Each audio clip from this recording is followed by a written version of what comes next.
the button's been pressed.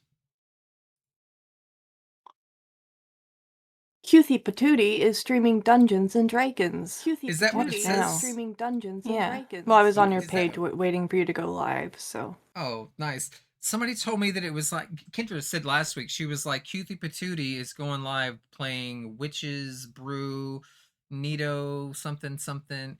And I was like, that was the title of a stream Nito did like 8 months ago. Because she got on my Twitch account and was like just doing a bunch of like playthroughs and stuff. It says Nito is playing Emily is Away for the first time. It's the actual announcement message that shows up as like a pop-up in the top right. It's gonna say that every time because I don't even know how to like edit that or change it. All right. I love it. I don't know how she did that, but she wouldn't be able to tell me either. Okay. Isn't that's a game about depression? She shouldn't be playing that. She doesn't know. Oh yeah, it definitely. I don't gets remember into that. I really feel like killing myself kind of vibe, and you maybe like, I blocked it out because I played that one and the sequel. It was super emo. I remember it being really emo. I just liked it that it was like AOL Sim. Same thing. Yeah, exactly. Sim. Yeah. And then it had similar vibes. There was this one. It was like it was about a streamer girl or whatever, but like I think I heard of that one. Her happiness was only like up if she had a certain viewership or whatever. And so it was this balancing game of like trying to keep her. You're her mod, I think, and so you're trying to keep her like, I don't know, happy and dopamine fed and like having, but she's having to put in more and more hours, and it makes her where she's only getting 4 hours. Oh God, yeah. And that's where it kind of led. Aw, Ginny. Ginny should play with us. I played this one visual novel that was like a Discord dating sim, and there was all these fucking Discord dudes on there, and I just I wanted to play through the game and avoid flirting with any of the dudes, even though that was like the whole point of the game, and it was so awkward. And the one dude like straight up like drops out of life, or he like develops a drinking problem, drops out of law school, and then like sewer slides just because I'm not into him. And I was like, what the fuck? And then everyone's like, wow, you really like, how could you do this? Like, yeah, how could you do this to him? It is entirely your responsibility. Yeah. If you would have just been nice to him back, then he wouldn't have, like, his life wouldn't have spiraled the way it did. Yeah. I feel like there's like an ounce of like truth there though, not on the responsibility, but how certain personality types handle things, especially the parasocial. Yeah. Right? Yeah. Where they're just like, I just discovered yesterday that I can't live without you, so I have to have your attention or else. You know what I mean? Yeah. It's like, you lived without her before, you're fine. It's like, yeah, but I didn't know what happiness was until I watched these streams. It's like, oh man. Yeah. Let's talk about cooler, more fun things. Like Dungeons and Dragoonies? Yeah. You know, somebody wanted to call, like, millennials, they wanted to change their name. Like, I was reading, like, the articles. They were like, instead of, like, millennials, they want to do, like, Gen Z, right? They want to be, Gen Gooners. Was that real? Yes, this was real. This is real. Because of the Goonies. So they wanted to be the Gooners. And I was like, you know what? That's a word already, though, and it means something terrible. I don't want to be a Gooner. Like... That was a... Yeah. It just makes me think of Goonsack. What's Goonsack? It's, boxed wine. We call it Goon in Australia. I don't know why. Goonsack sounds like ballsack. Hi, Kendra. Hello. Kendra's here? Oh, sorry. When I press the stream button, it mutes all Discord sounds, and so I was checking the chat. She might be on her phone, that might be why she's muted.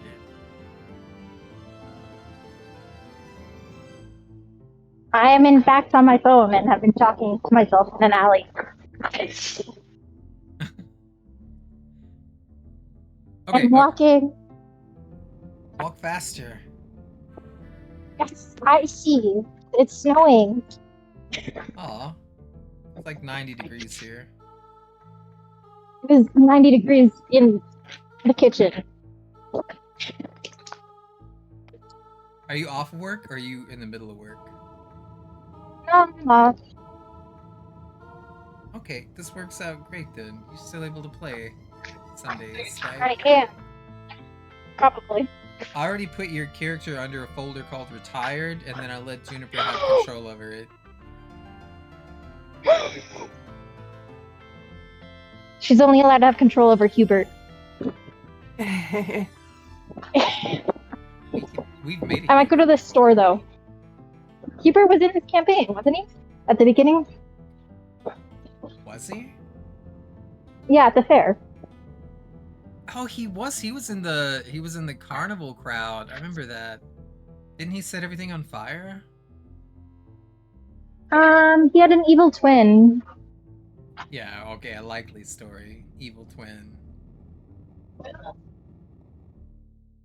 Okay, do you want to recap for inspiration? Not I. Anybody?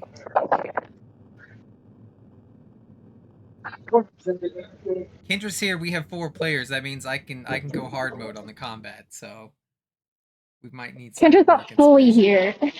She's here for the whole thing. She's gonna go buy eggs.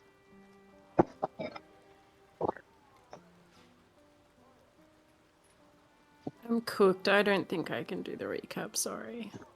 Sorry, people are messaging me right now. Okay.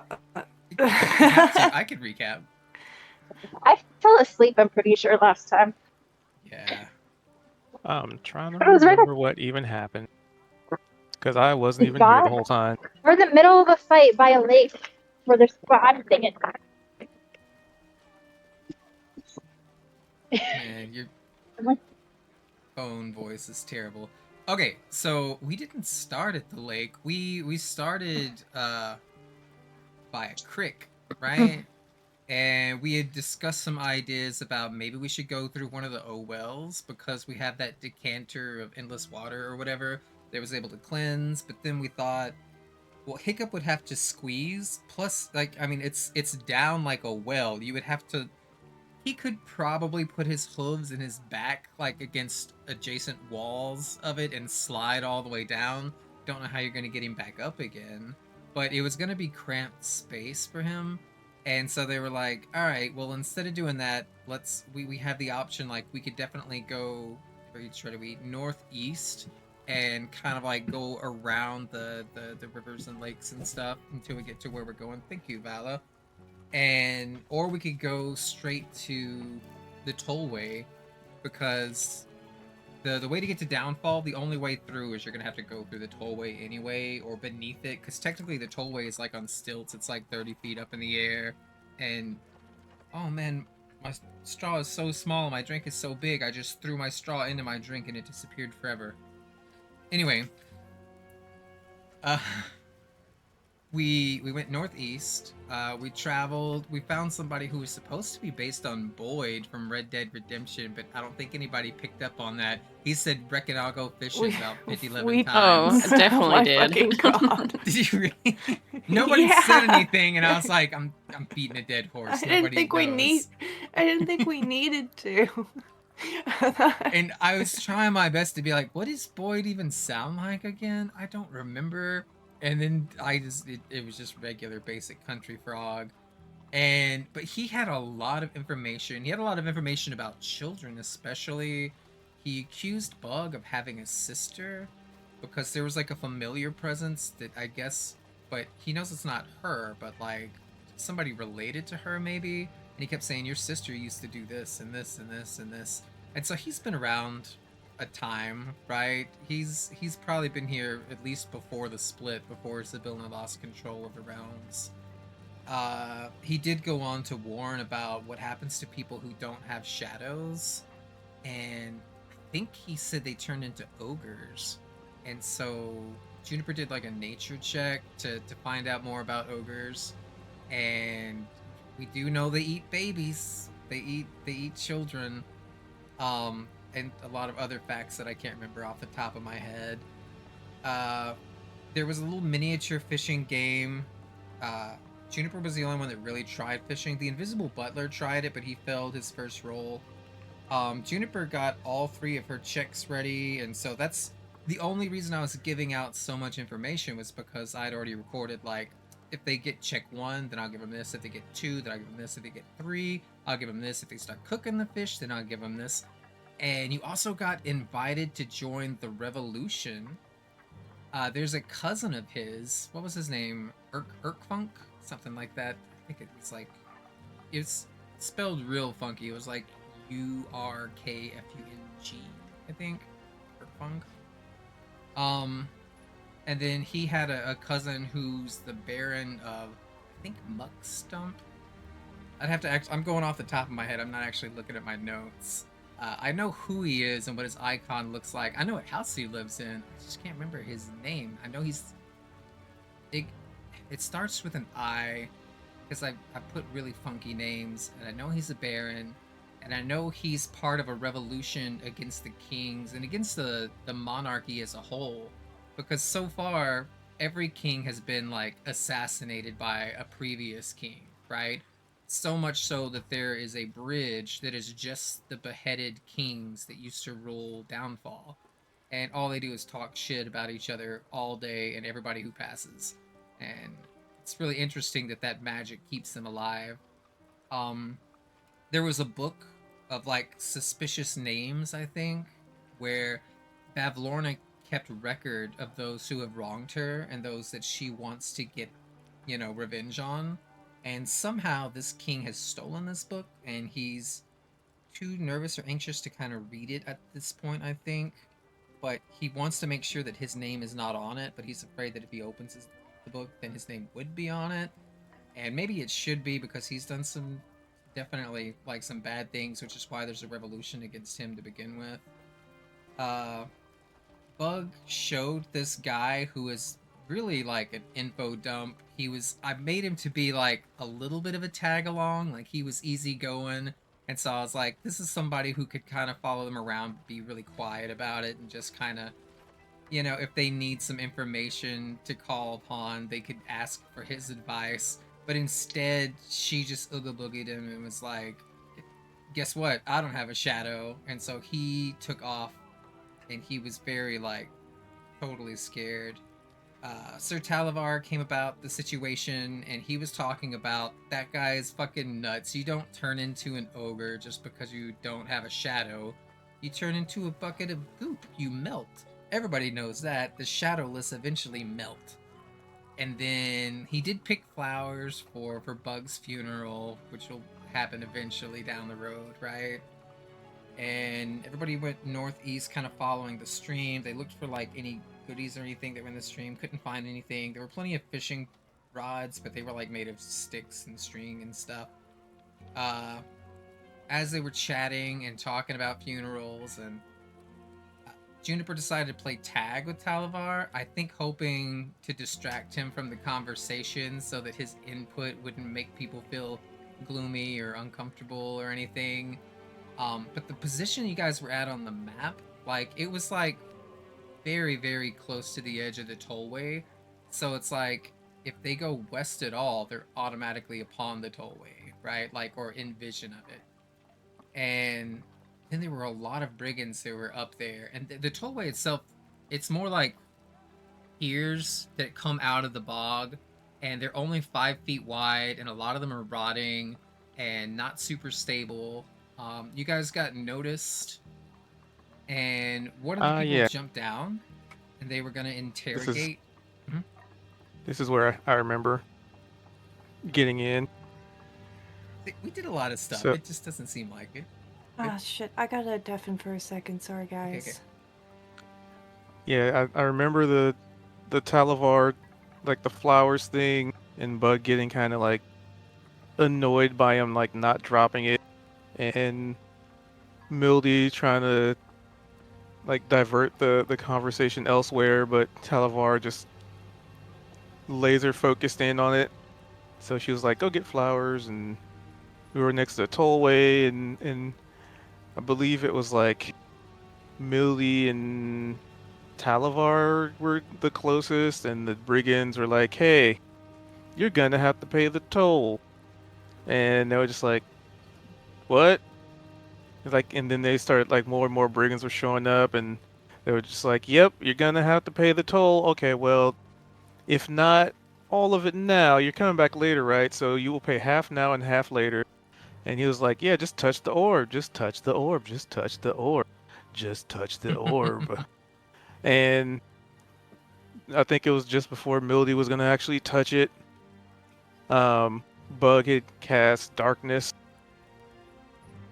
to obscure everything, and then Shimmer, as part of like the facade, casted minor illusion to make it sound like Bablorna was there in the darkness. And there was a couple things said, basically like, stop wasting your time, get back to work, and stop wasting their time, because they're also doing important work, so leave them be, get back to work.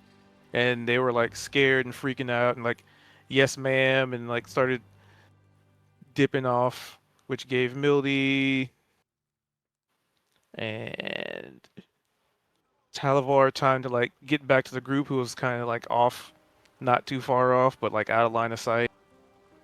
And Shimmer really did not want to go anywhere near that tollway because he knows his situation. And then Mildy said something very um, kind of a rom-com like worst choice of words. And then Talavar was like, because Mildy was like, "Oh no, I'm the bad guy, slay me," and he interpreted that as, "Go get those brigands in their fortification, She vastly said, "Be outnumbered." quick about it." That's what she was saying. She's like, "Go on then. Yeah. Be quick about it." Okay, I'll go on then. And then he went on, and it was quick because he immediately got thrown into a net. And then Mildy was having a crisis or existential breakdown or trauma. And everybody was like, "Well, there's not much the four of us can do against a fortification of brigands." So Right. So then we decided to keep heading to Moose Snake because people wanted some answers. And we got to the little lake area, and there was just a bunch, some flying dudes just screaming and yelling, all out of pitch and out of tone. And we found out it was all on purpose. And then after much delineation, people decided, all right, let's get closer, and I'm gonna sing. And and Violet did a lot of singing really well, and they hated it. And then they basically started trying to murder people because we sing too good. And then the big guy came out and kind of sounded like damn near wrecked over half the party before we even have a chance to engage with it. And we're in the middle of that fight. And Hammy's hiding. Yeah, Hemi's burrowing. Violet was singing.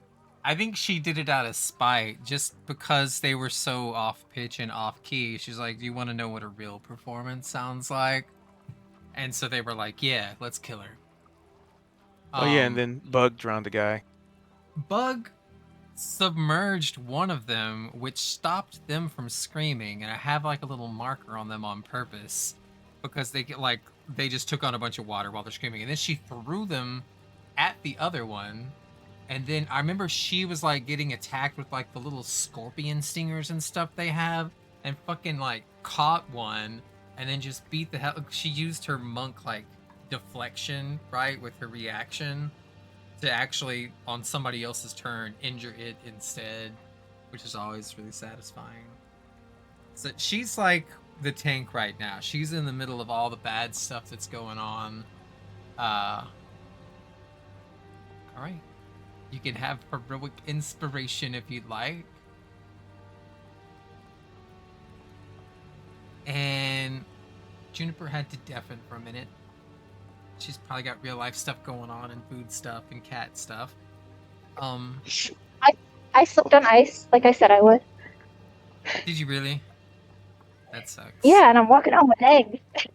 Does it hurt? No. I fell slowly.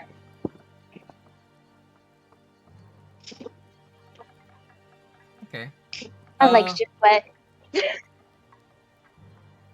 All right, so we'll postpone Mill Deliri. Does Shimmerwing want to take your turn?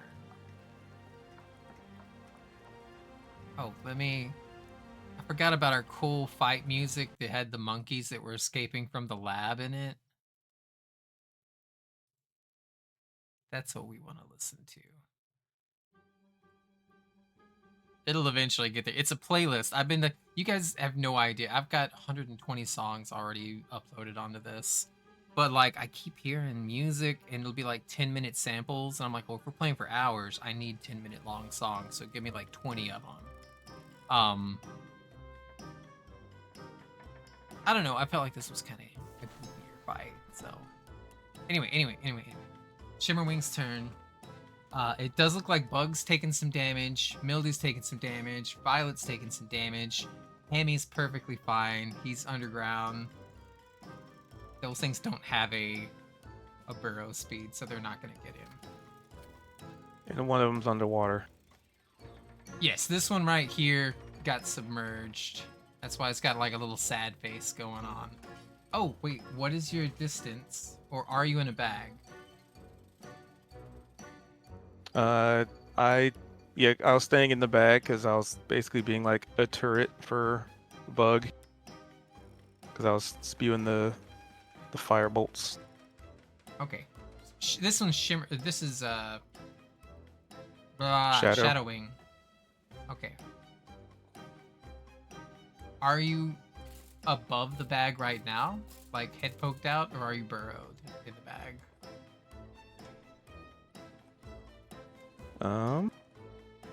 Let me think. That's directly in the middle. Let's see. Wait, a 10 and a 6. So I'd be in the bag. Okay, then you can have advantage. Like popped head on out this. and poof. I need you to make a wisdom saving throw with advantage. You need to beat a 10. Is it a spell or spell-like ability? Nope. It's screaming. Alright, you're good. This is just the volume and the proximity. You're 10 feet away from this thing, and it is so fucking loud. It's been screaming non-stop. Technically, we should have been rolling 2 at a time because there were 2 screaming, and I'll remember that if this other one ever gets to have some breath. What would you like to do? All right, so the screaming be screaming. How tough does this bat guy look? Because I feel like I'm kind of the only person that can't even engage it with it being far. Very. This is like the boss of the things. He could probably kill the other 2 by himself. He's the tougher of everything here. The others are really fast and hard to hit.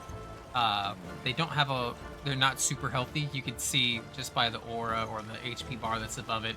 Bug by herself did that, right? This thing is bestial. This thing it's almost like a gargoyle in nature, kind of like a fey gargoyle. It's not doing any of the screaming stuff, right? So you don't have any like saving throws against it with that. But you do know it's a magic caster because you watched it use chromatic beams on 3 different people.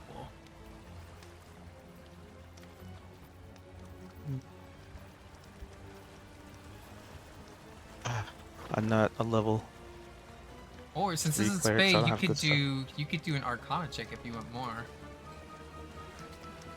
Yeah, I guess I try and understand what it is,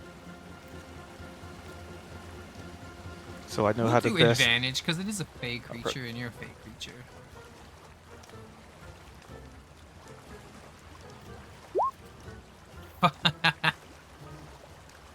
Alright, 25 should get you a little bit of information.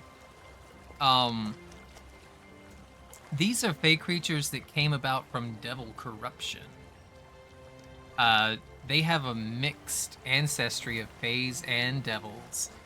They display a kind of a bipolar and temperamental personality. Their Fae ancestry kind of drove them to act in ways that are seen as self-destructive. And then once they reach a breaking point through such behavior, the diabolical side of their personality starts to assert itself. They're called Forlaren. They're dominated by, when dominated by their diabolical mindset, they were known to be really cunning and scheming and vicious foes. They often seek to dominate or mislead weaker creatures. Once whatever diabolical schemes they had were foiled, their Fae nature would kind of reassert over their minds, and so sometimes killing an opponent could cause this shift in mental dominance, with the Forlaren displaying great remorse for its actions and offering its services to the survivors as recompense. But eventually the diabolical mindset kind of reasserts itself. So right now you have to ask, is this their Fae nature right now? Are they playing this, let's see who can be louder than each other? Or is this their diabolical side that wants to kill right now? It's hard to determine. You imagine with the level of spells that they were using, they're in kill mode. But again, that could flip like a switch.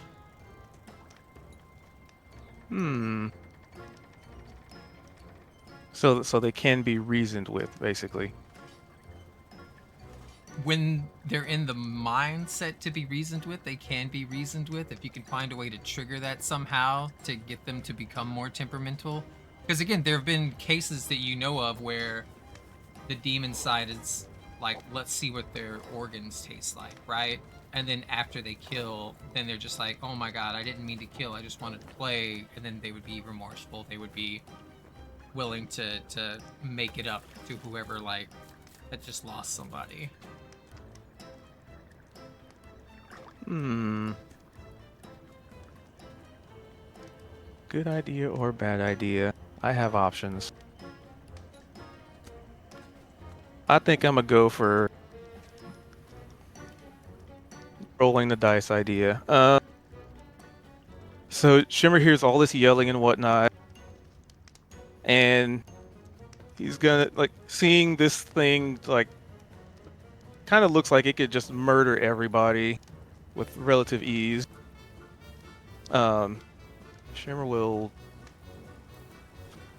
let's say, yeah, he's gonna kind of fly out the bag, but while raging, to kind of puff himself up, make himself look tougher, more dangerous, kind of like, he's putting on a show at this point, kind of, sort of. And he's gonna fly up to this thing, into its, like, face.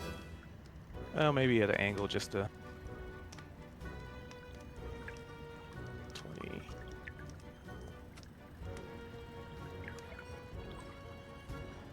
Yeah, we'll go like here.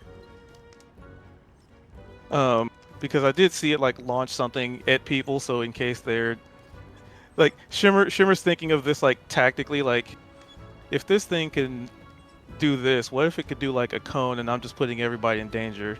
So he strategically positions himself and flies up to this thing's face with, like, all tough and enraged, and be like, I know what you are, and I know you're tough. So, what if we join you and make your group even tougher? And he'll grin his teeth, all like, he's basically just trying to look real tough, not necessarily knowing if which mode this thing is in. But from a devil side, Shimmer's probably thinking, like, knowing who he worked for, Mhm. even if you're in a outright like rage mode and like a devil side, they would admire strength. So if it's in the Fey mode, he's also thinking, you know, a fresh ally to become stronger also. So he's just gambling on the idea that he's appealing to either potential side and just trying to like pull its attention away from like attacking the party. All right. Would you like to try persuasion or intimidation? Which would seem more applicable? I think they both work because you're beefed out right now. So it could be, look at how strong I am, and this is your force of personality pertaining to your capabilities. Or you could be trying to apply to its more cunning and tactical kind of edge, right? Depends. So, since I'm using rage, does that apply to anything? Does that give me? I thought it gave you something for intimidation, does it not? Maybe it just gave you proficiency. Stuff. Rage. It's under features, right? Rage. Oh, it allows you to use strength with your intimidation, if that helps. That could be funny. But you know what? Rage also gives you advantage on strength checks, and if your intimidation becomes a strength check, then you have advantage on it too.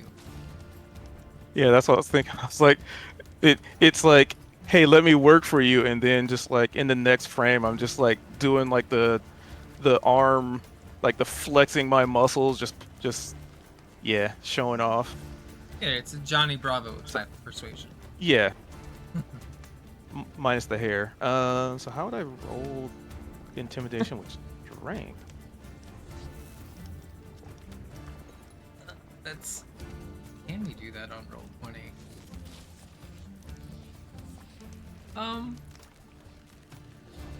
We could just, whatever it is, just add +1 to it. Because the way I read it is you can do intimidation, which is with your charisma right now, which is negative. So this would just have it be +1 instead of -1.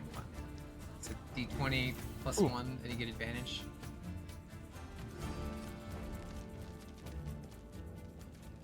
Oh.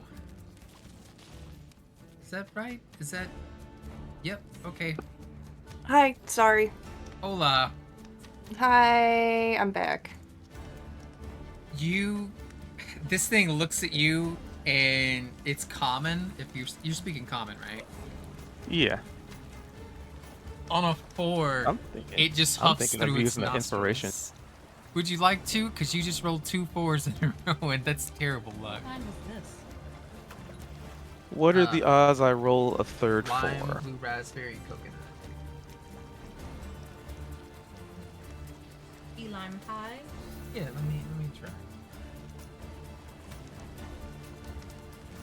I don't like it.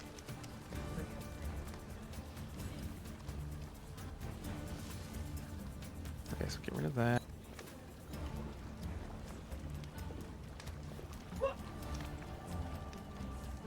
Sounded like she hated it.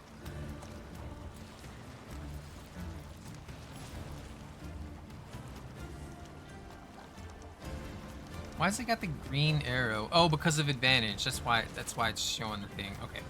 It doesn't mean take that dice. It just means this is why there's 2 dice. Alright, on a 17, that changes things. It's gonna point towards this cavern. And it says, "You want join group? You come fight dragon."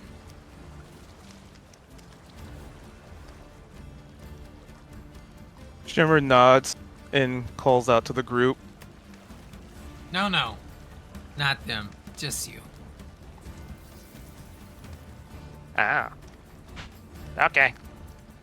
How much movement speed do you have left? 10 more feet. Its turn is right after you, so it's just gonna fly a little bit in front to there. If you're willing to follow it. Yep. If nothing else, you postponed its turn. Do you have anything else you want to do? That was bonus, influence. That's all I can do. Alright, Mil Deliri. We postponed your turn, so you get to play. Shimmerwing just befriended one of the enemies and they're going to play together.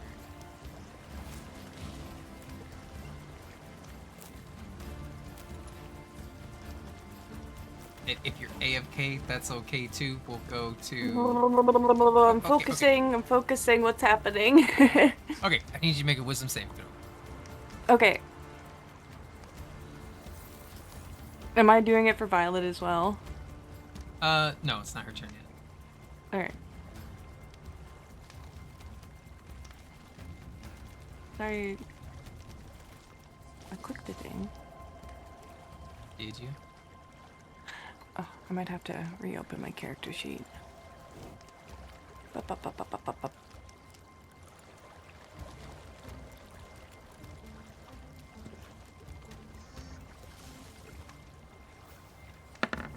Oh, now it goes through? That's so weird. Did it go through? I see My the browser dice just seems- on the screen, but it's not showing up in the chat. I rolled a 2, so we can say I failed. Yeah, I think I might have to definitely restart fails. my browser. I don't know what's up. Do you have the accelerated? I don't even see a roll. whatevers? It's not in the chat room. It's not showing up for me. Just the dice just the showed up, and that dice. was it.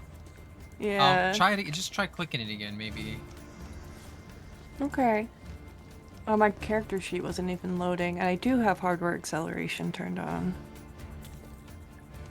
Oh, yeah, my character sheet's not loading.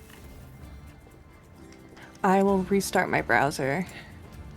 Okay. You have a D20 in real life. I do. you? Yes. You want to roll it? Oh. Yeah, and I think I have +2 to my wisdom saving throws. Oh, and it fell off the desk. Son of a bitch. It doesn't count. It's cocked. It has to land on the desk. Okay, I rolled You a get +2. 12. All right, that's Okay, 14. That's good enough. Now I need you to make a perception check. Okay. My perception is +4. I remember that because I always roll like Yeah. dog shit. Yeah, you have good perception for somebody who never rolls good perception. You've done it like Well- twice ever, but Apparently my physical dice are much kinder because I rolled a 17, so 21. okay. You don't know in what way, but there are these humongous rectangular stones that are colored red, orange, yellow, green, teal, blue, purple, violet. And they get smaller and smaller as they lead towards the cave. And it's just a little bit distracting because there's nothing else that looks like that. And like, just perception alone, you're like something, they're very smooth at the top. These things look like they were placed here intentionally and likely have some kind of magical effect.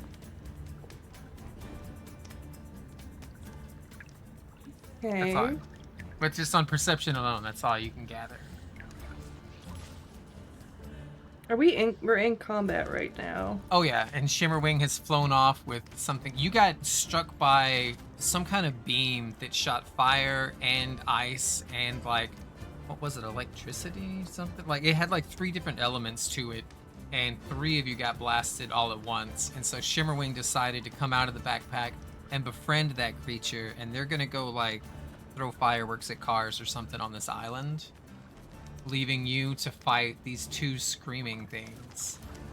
One of them is 5 feet away from you, and it feels like it's trying to burst your eardrums right now. It is screaming so loud. The other one has momentarily been dunked underwater. Okay. And it's not my turn. It is your turn. It is my turn. We Oh, postponed okay. your turn so that you could have it. Oh, yeah. And if I do an Arcana check, is that an action? Bonus action? I'll let you do it as a bonus. Okay. In the Using our- new D&D, they do it as like, this is information gathering, so it counts as your action. But I think similar to how you get a free item interaction, you should get some free information interactions. Why not? Okay.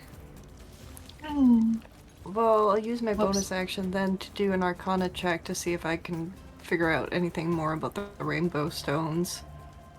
Okay. Now it works. Okay. On a 10, you're pretty sure that those rocks are magical in some way or fashion. You know that it starts with a big one on the left, and they get smaller and smaller until the smallest is on the right. And you've seen those colors in that arrangement before. Like in a rainbow? That's what your Arcana tells you. Like, this looks very much like something I've seen. Like a rainbow. Yeah! There's magic rainbow rocks over there. And then I'm gonna, I guess, strike out at... So I'm just picturing with... you saying this as Bug's been in the heat of battle, sweating and like they're flanking her and she's catching tails and stuff midair and like she's already done like 5 attacks and you're just like, there's rainbow rocks over there. Magic! Magic! Wow. Is there? Wow. Yes, from this angle and all the fighting you've been doing, you might have noticed the rainbow rocks. And then I go, ha-ha! And I strike out against this one with my short sword, and does a 13 hit? That's a miss. And I miss. So, rainbow rocks! And she flails her fucking short sword around like a maniac and hits nothing. Okay. Are you okay? I'm good! Ah! Alright, it's Violet's turn. Kendra, are you here? Yes. Did I see that wild child was looking at those rocks and she's like, "Ooh, arrangement, that's cool." Oh, make a wisdom saving throw, because if you fail, then you didn't hear it because you're deaf. I'm singing. Wisdom save. Is it good? Not really. It's an 11, so I have to check and make sure. Yeah, that beats it. Yeah, but I have a +5, so that sucked. Oh.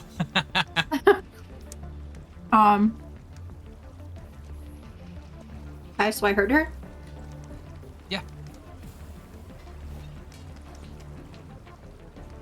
Can I do a check? Should I do? What do you want to do? Should I do a perception check or an investigation? Investigation could help. Arcana could also work. I think investigation is probably your best one. Well, for the scenario. Like Arcana, I have an extra thing, but let's go for investigation. Why did I roll higher with a -1? All right, on investigation, your instincts tell you to throw a rock. Right? You're looking at this and you're looking at the lineup and you're like, what if we smash a rock against a rock? Like, this is just your investigative pursuit. This is your deductive reasoning. It leads you to believe that you should throw a rock at this. But we're out in combat, so if I throw a rock, will that be an action? Yes. Well, shit. Okay, I'll throw a rock and I'm singing and dancing and twirling. I pick up a rock and chuck it. Towards the yellow one, maybe? Alright.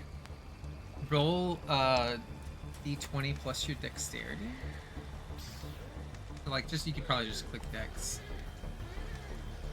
It would be +2. You need to get a 10. Do I have to? I don't have to roll a d20. It's your dex. It'll be +2. Did you roll Okay. a saving throw? I rolled. Yeah. Am I supposed to do a mod? You're supposed to do. I'll let you re-roll it since you clicked the wrong button. Okay. Thank you. All right. As the rock hits this, it strikes a chord. The note E. Right, like on a classic piano, you start with middle C, C, D, E, F, G, A, A, B, C, E. Rings out louder than what these things can do, and these miniature things stop screaming. This one has just resurfaced from like the water where it was dunked, and they're holding their ears and rocking back and forth. I changed my singing to singing in C sharp or something because I know what singing is. You want C sharp to accompany an E? Oh, isn't it an E? Yeah. Oh, okay. Yeah, I'm gonna start singing my song in E. Okay. Do you want to move any? Sure, I just imagine I'm dancing around and I'll move closer where I see, like, Hammy is, I guess. Hammy's 5 feet underground. Yeah, but he's over here.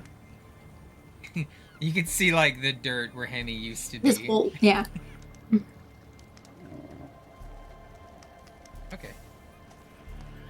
Is there anything Shadowwing? Good. No, that's everything.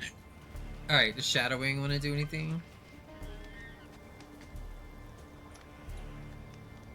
Fly up next to Bug. And pretty much aid on next attack. Which target? Oh, you have to designate which target?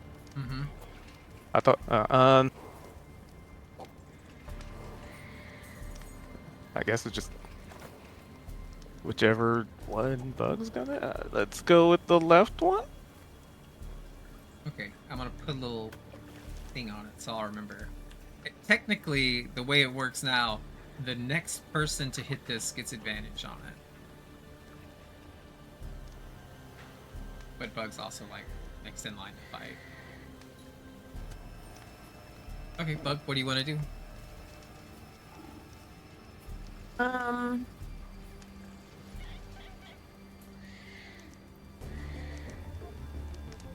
Bug is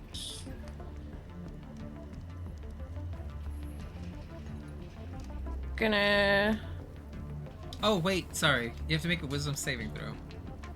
Okay. Forgot that it was screaming. Wisdom saving. Alright, you're good. So she's. Oh. Are they still screaming after the cord was struck? That's a good point. I think they should make a constitution saving throw. I know one's not because he hasn't got to his turn yet. So, what is their con? No. Okay, that's the end of the screaming for now.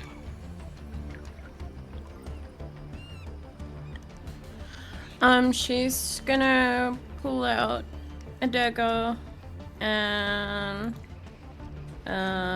stab this dude here. Okay.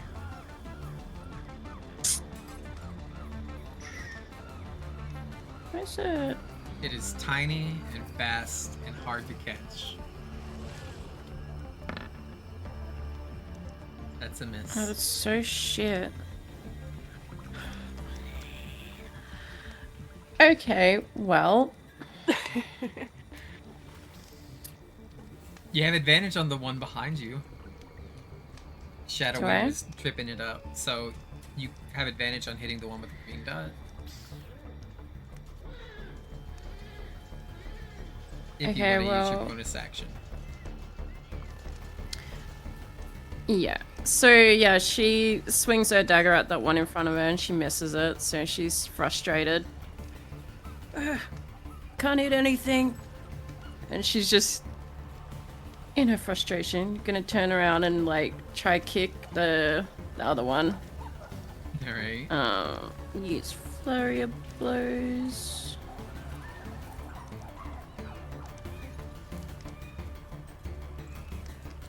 So I roll twice martial arts, right? Yeah, if you want. You always, anytime you use a monk weapon or an unarmed strike, you can always use another unarmed strike for free as a bonus action. And then Flurry of Blows lets you use 2 unarmed strikes instead of 1. It's like if you ever were like, well, I don't want to spend any focus right now, you still get the extra attack. Yeah. Yeah, I'm gonna go to...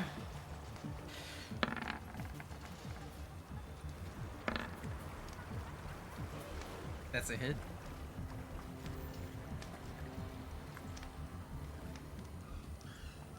And then...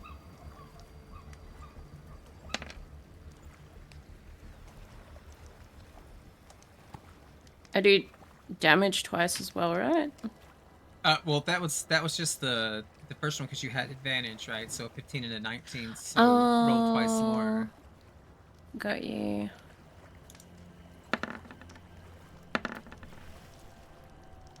Nice. All right, that hits also, and then you just re-roll your damage. Again.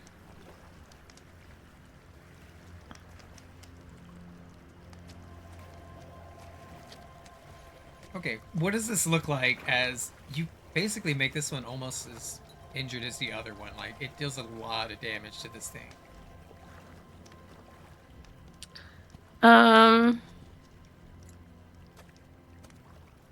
I just picture her, like, because she was frustrated and turning around and, like, roundhousing it in the head.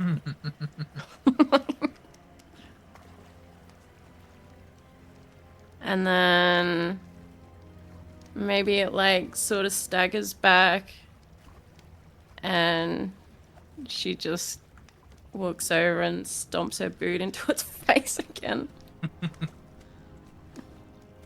Okay. Would you like to use any movement?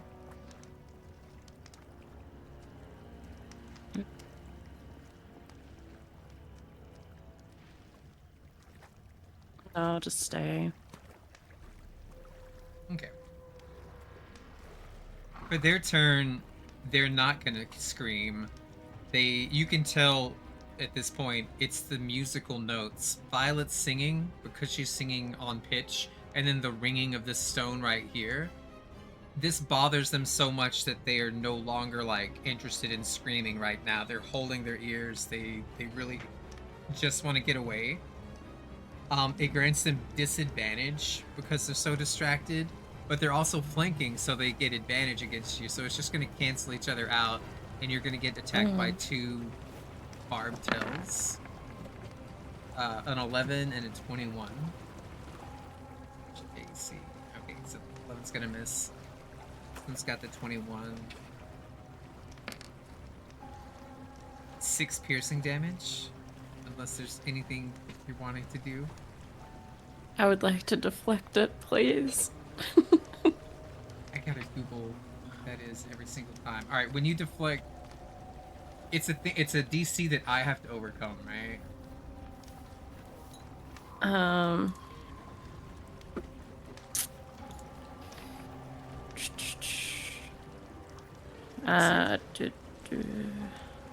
When an attack roll hits you and its damage includes bludgeoning, piercing, or slashing damage, you can take a reaction to reduce the total. The reduction is 1d10 plus your dex modifier and your monk level. If you reduce the damage to 0, you can expend... Wait, I don't have to roll for anything? It's just automatic? Alright, roll the 1d10.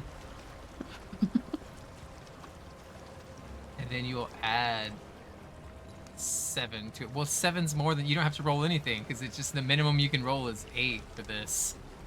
So you've deflected it completely, absorbed all the damage. Do you have any focus left? Yeah, I've got 1. Would you like to spend it to make it get hurt? reflect some of its attack's force. Yeah. Yeah, do that. And it doesn't even have to be itself. It says you can redirect this attack to any creature within 5 feet of you. The creature has to succeed a dexterity saving throw or take damage equal to 2 rolls of your martial arts die, plus your dexterity. So, which one would you like to deflect? You want to do it to itself or its buddy on the other side?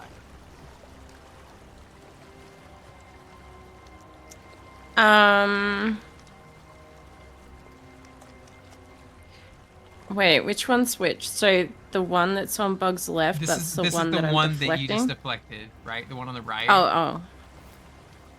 And so you can make it hit itself. Yeah, I'll just make it hit itself, because I want to do that thing again where she, like, grabs its stinger like some sort of a crazy ninja and just turns it back on itself. Okay, I gotta make a dexterity saving throw. What is your 8 plus 2, 10, 14? So I gotta get a 14 or higher. I have good dexterity. Gotta be I could do faster this. than that, I'm afraid. It Too is slow. faster than that, actually. It gets an 18. Oh.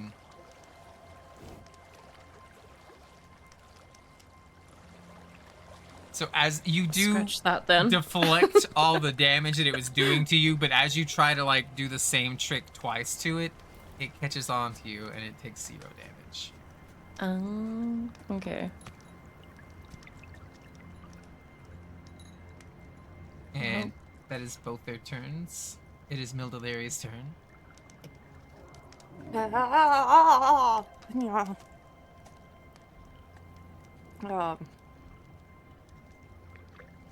Sure is.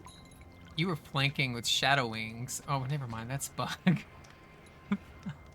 Sorry. If you wanted to attack Bug, you would have advantage.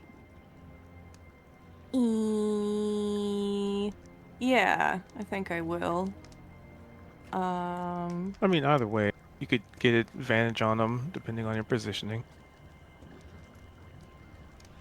Because where Shadow is, it puts you in a spot where you could technically flank either of them if you step to the left or right. Yeah. I guess I'll scooch over. I'll just hop. Get my short sword out. Mildew's gonna concentrate real hard and... Does a 16 hit you? Oh, fucking attack of up a poo to poo. Uh-huh. Oh my fucking god. Yes, it fucking hit me. Yes, it fucking hit me. 7 piercing damage. Nah! Shit! Blah! Blah! Oh! This thing, even though it's covering its ears, like as its tail swipes at you as you're moving away, it gives a little snicker, just a It's so Wouldn't that proud be a of itself. 7? Oh shit. Why? Oh, Or because it has disadvantage. disadvantage. Heal yourself back up for 7. I missed. How do I do the reverse sounds I was just doing? Okay. Mildew clears her throat, starts squinting real hard at the one in front of her.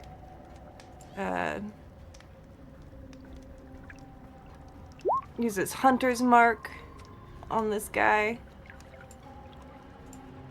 And then she's gonna take her trusty short sword. And she's gonna, I rolled it without using finesse last time, which was stupid. And then I'm gonna try to stab it with my short sword. You shouldn't even have the option to roll without finesse. How? Well. Oh yeah, it's on.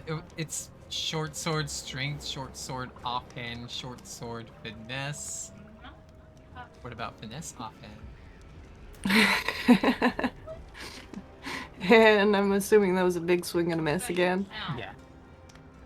And she Well, if you're go, there, why weren't you coming here? Oh wait, to, advantage! Like... Yeah. I forgot I have an advantage. Well, That also misses.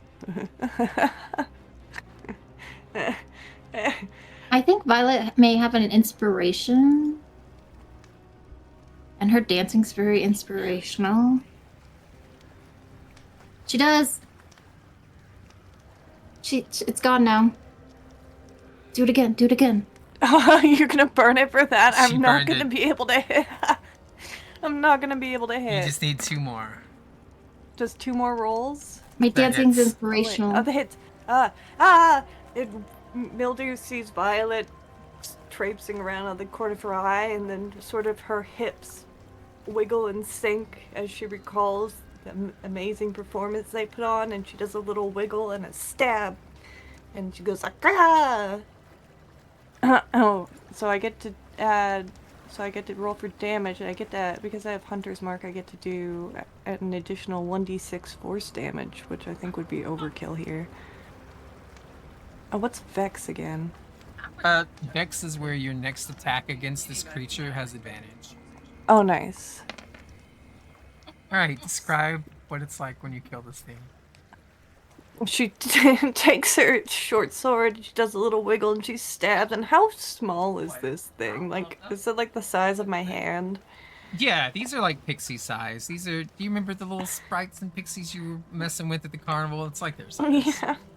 Yeah, she skewers this fucking screaming creature thing on her short sword, and it's just like on there, and then she just sort of like shakes it off in the water. Ah! God, it's quieter now. It Good. looks up at Rainbow you with like rocks. tears in its eyes as your sword goes through it, and it has this pleading, quivering bottom lip, and then you just flick it off your sword to float in the water. Mildew winces, thinking that she's done a not-so-good deed today. But then she starts wiggling again, sort of uncontrollably. Just shaking her little hips around. Little non-hips. Like waist deep in the water. And she says, "Rainbow rocks! Magical rainbow rocks!" And then a blank Still stare moving. comes over. Oh, and then she's gonna sort of her eyes are totally glazed over, and she has a vacant expression on her face as she just sort of sachets back over this way.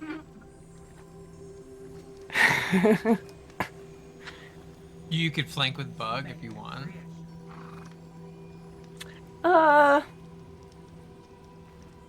Just give it some. She's gonna sashay a little bit further, careful not to step on the mound where she thinks Hammy is buried. Hammy's deep underground. Okay, well, there we go. And she sachets and she stays. Alright, what about Shimmerwing? Alright, we're heading to... So he said, let's go attack them, right? Yeah, he wants you to come attack a dragon. Alright. And in my assessment of this creature, do I feel like it... it is bigger than me, so I just assume that it's stronger than me. So Shimmerwing knows a thing or two about spellcasting.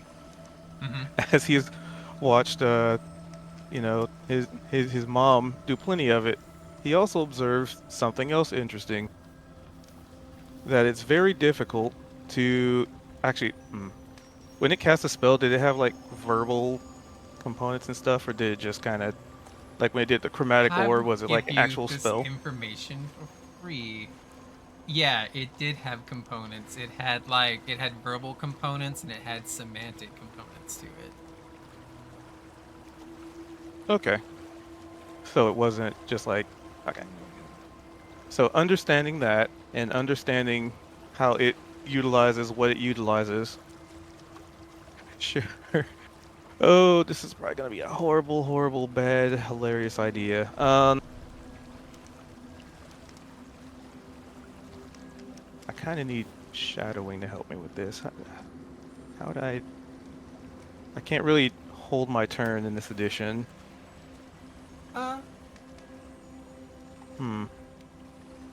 You could ready in action?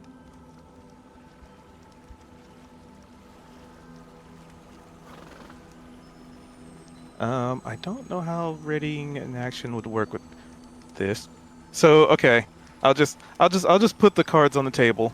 Shimmerwing's plan is to try and like dunk this thing underwater so it can't cast spells. And using Shadow Wing to assist with that process. But we're just in two different, vastly different points in the initiative, so you could move with this thing, right? Like you're earning its trust, or you could just stay completely still, like you're hesitating, and then ready in action for when Shadow Wing gets here. You want to team up and dunk this thing together to give you advantage on it. Okay. Yeah, I'll say I'm flying real slow, because it's like, prove to me that you're strong, and as part of like my preparation for what I want to do, I'll just say like Shimmer's doing like the hype himself up, kind of like how wrestlers do. They're like pound their heads or like beat their chest or something. And Shimmerwing's just like puffing out his chest and just like flexing and just like getting ready, just making it look like he's like getting super pumped and ready to take out this thing. He's like, all right, grr, rar.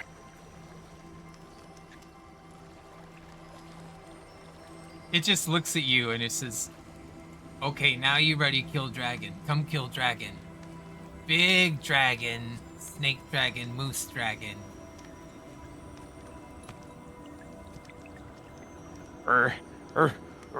Just like making noises, like getting ready.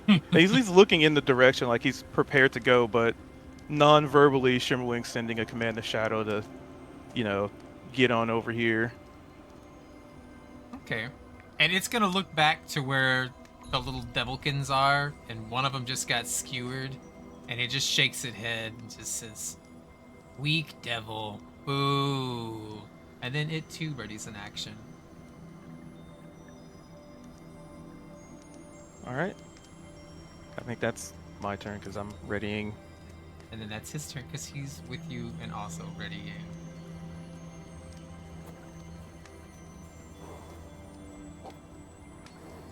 That makes it Violet's turn.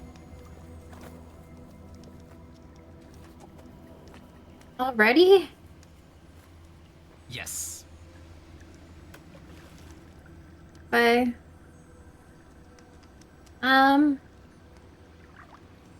I kind of want to throw another rock. You could throw another rock, or you could do a performance check.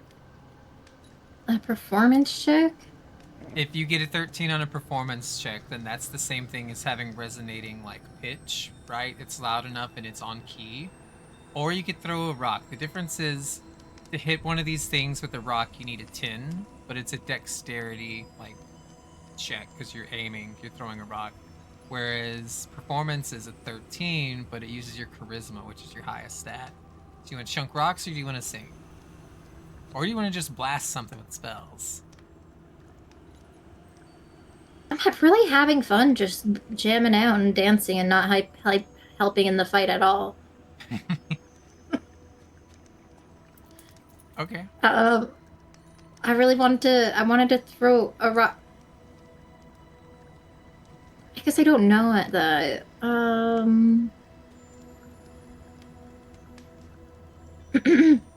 Yeah, I'll throw another rock. I'm a little closer, so maybe I can get a further one. Oh my gosh, where am I?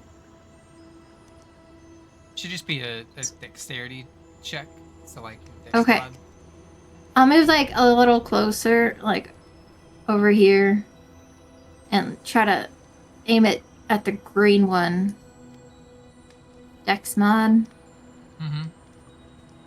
Oh, I linked a xylophone website in here last week so that you can hear what each note says. It pulls up all the notes, and then you just press it and you can hear it if you wanted. All right, That just 10's exactly seemed right. like meta. But I also don't. You linked a xylophone. Mm-hmm. I mean, It's see if so I can strange. scroll up and get it. Or it's a website that imitates a xylophone. Yeah, it's called playxylo.com. Okay, well, I wanted to hit a C. But either way. Oh, okay, so yeah, I guess I would aim for the big one. Closest to me. Okay. That hits. It's the same effect. This thing had taken a swipe at Juniper, missed with its tail. It's still got its ears like clamped. It still has a disadvantage, and it's still not screaming. It hates these keys. It hates melody. It hates harmony. It only wants to disrupt.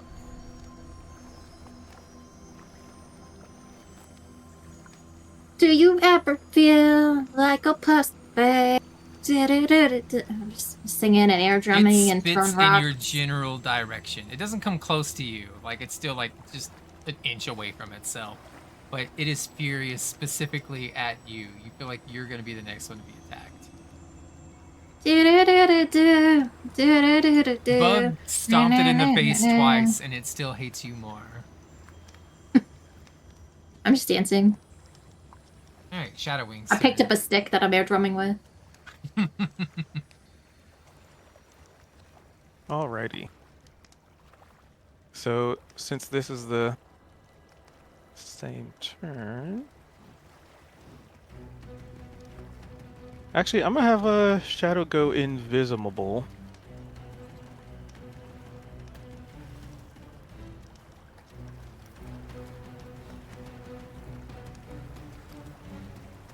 And have basically triggering the held action, try and dunk this thing underwater. Okay. I will kind of point out that since that is a strength check, right?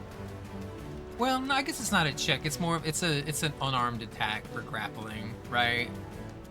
But I was like, I was gonna give you advantage on it, so I was thinking of it as a check.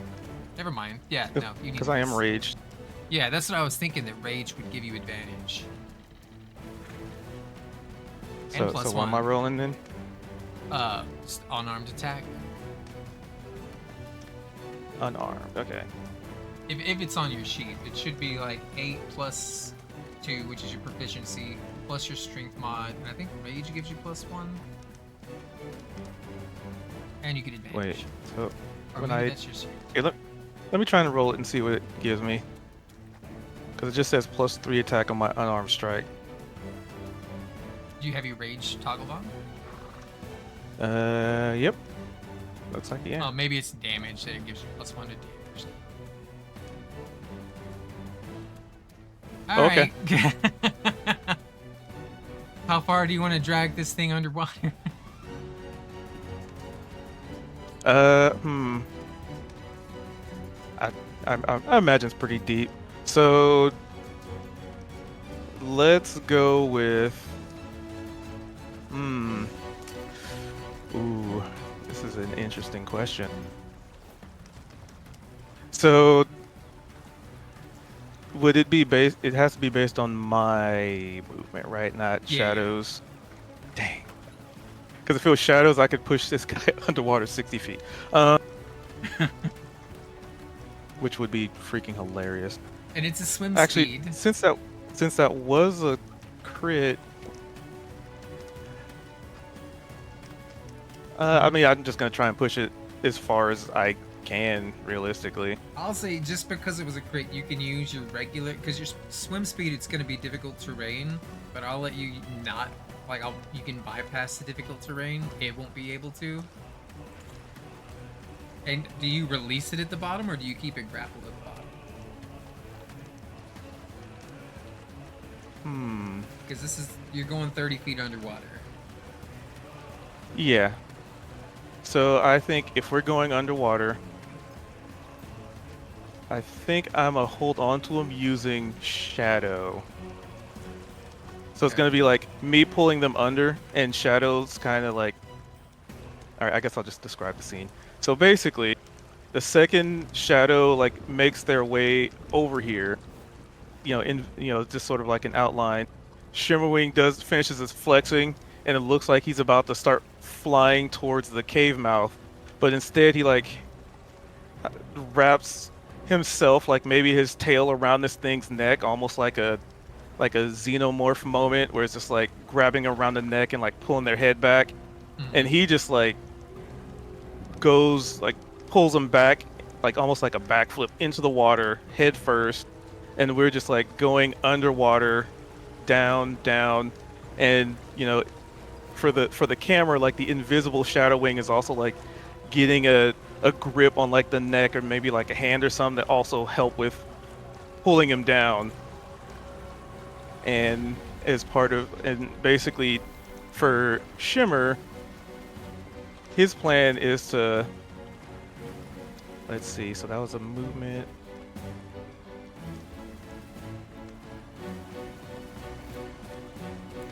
Yeah, because I can't really get back up because that would be 60 feet. So I guess realistically, I'm better off just holding on to him until my next turn, right? And its ready to action was to cast the chromatic orb or beam, whatever it was called. Chromatic ray, sorry. Which it cannot do because it can't cast the verbal component. The idea was, if it gets betrayed, it's gonna blast these three back here that are fighting the devil. But it can't do that. For everybody else, you just watched Shimmerwing do this and drag this thing deep underwater in the lake. And there's just like bubbles coming to the surface. And you know what? Let's just add one more peek to the drama. Shimmer's gonna look back to Bug and do like a heroic like last like smirk, kind of like fingers on forehead and point to Bug, and then just be like a nod like, this is my moment, and then they both disappear underwater. I love that. Bug, it's your turn. What do you do? I feel like, okay, so Bug sees that, and she's like, you know, like a little half smirk, and she's like, Shimmerwing. But yeah, and then also, I feel like Bug got pretty into Violet's song that she was singing before, and she was bopping away a bit, and Bug's gonna start singing. Do you ever feel like you want to get stomped again? 'Cause here comes my boot. And she's gonna kick that one. And you have advantage because you're flanking with Milda Leary.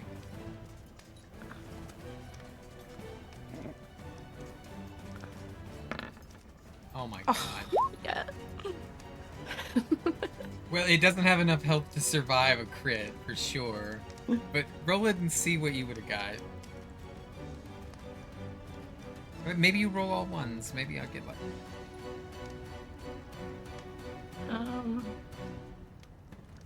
Do I click the crit damage? It's not working for me. No, Hang you on, just let me click refresh. martial arts attack. Or, well, Yeah, I did that. yeah, why isn't that working? I'm gonna click it and see. Oh, I'll refresh. Hang on. You broke it.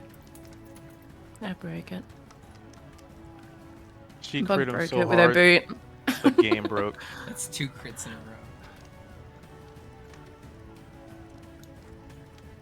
So one potential overkill There and we one are. just did a thing.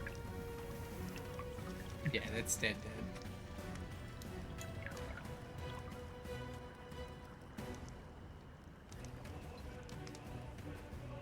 Would you like to describe how you kill this thing?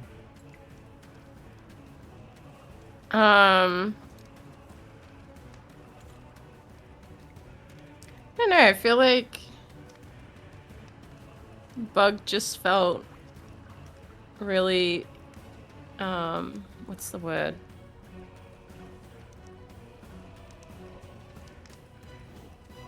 Like inspired, I guess, seeing what Shimmerwing was doing, and then hearing Violet's song, and she just gave the hardest kick that she could give, and straight into that thing's head.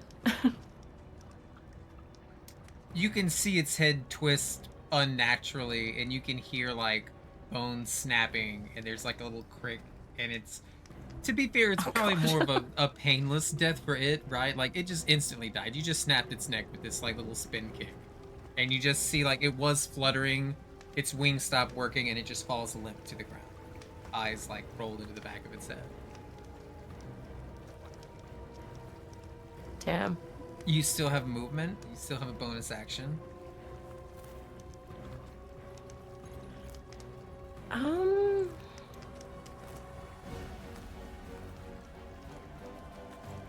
Yeah, I don't know. I think that's it. I don't really know. Yeah. Okay.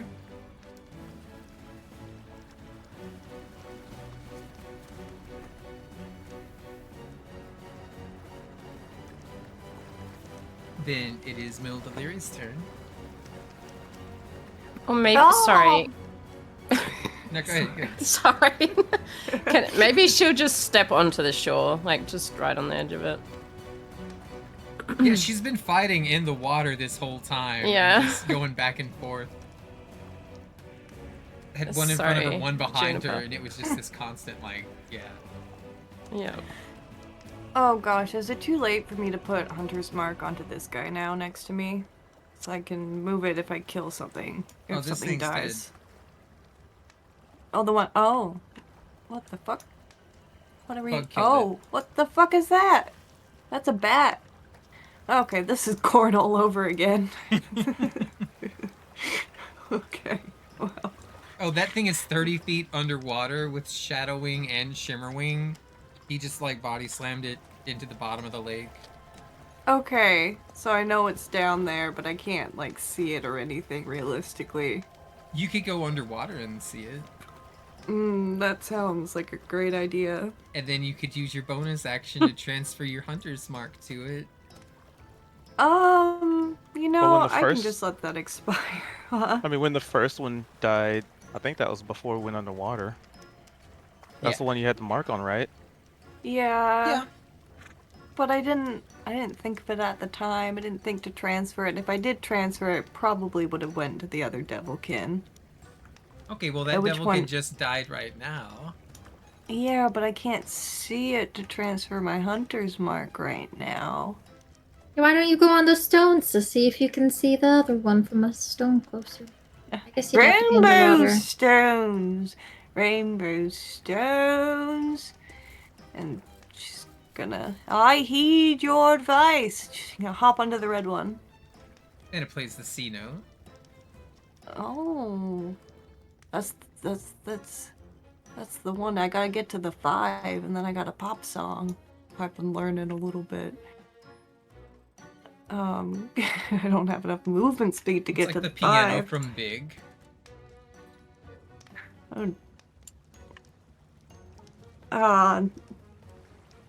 Bling! Do! Do! How far did I move? I have to see how many music on 15. I mean, you could I've got play a a song movement on speed. these, yeah. I got a movement speed. 30. 35. I can go another 20 feet. Do. Ray. Me. Do, Ray, me. Ab. I don't know that I have the strength to fall. And on the 3rd, I will, what will I do? The hell are my spells? I will Use the stick! This is pretty clear water, so make a perception check, and if you can get a 16, then you can see this thing, because it is pretty deep, right? So even with clear water, it's like something sinks 30 feet. Oh my god. Oh, Alright, so you can see it. Ah! Now, what is the physics of trying to shoot an arrow through water? How does that work? Does that You're gonna have work in the... disadvantage. Okay, yeah. In the movies, if you go underwater, If then you don't get shot by arrows. So. There are specific rules. Hold on. Ranged attacks underwater. Making the DM look up stuff to make things harder on underwater myself. ranged attacks are made with disadvantage unless it's a crossbow or a net or a thrown weapon. Attacks automatically miss if the target is beyond their normal range. Okay. Creatures without a swim speed have limited mobility, and fully immersed targets gain resistance to fire damage. Okay, so yeah, if you have like a crossbow or a net or anything thrown, it's regular, but all the other ranged attacks are disadvantaged. Alright, and it's like 25 feet across me and 30 feet underwater, but my range with my longbow is ridiculous. Yeah, it is.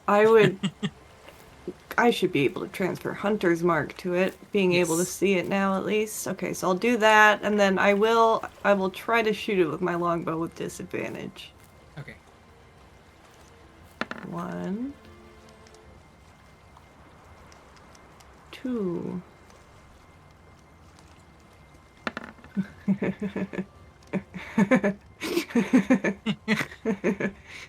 Yeah, both are terrible.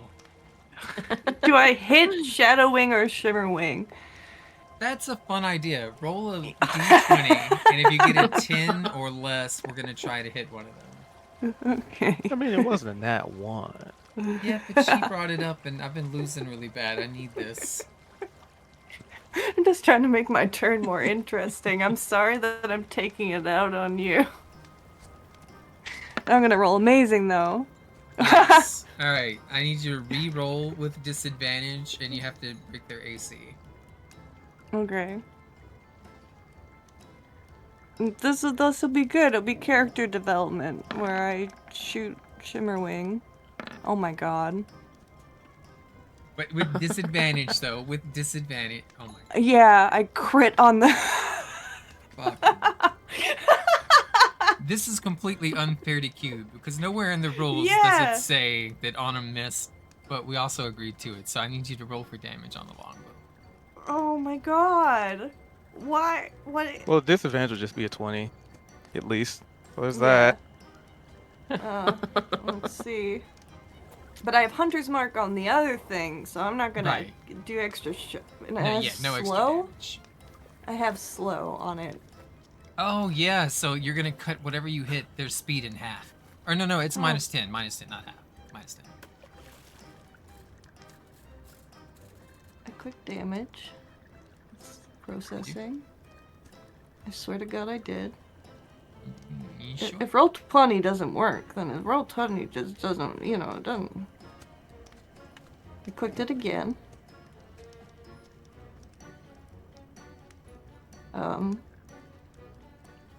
I can... Or a horse noise.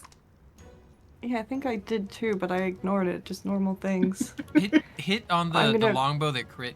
Click damage on that, see if it works. Sorry, I already closed roll 20. I'm reloading it. It's giving me Because it did it to Pidgey too, though. Oh. Like, she did her attacks and it wasn't letting her hit damage. And it's not letting me click it either, but... Maybe it's because I have everybody's character sheets open. I'm going to try to close everything. Because I keep looking up stuff. There we go. Yeah, you're probably breaking things. Alright, so that's 7 points of damage. We're going to say roll a d20. If you get an odd, it's going to hit Shadow Wing. If you get an even, it hits Shimmer Wing.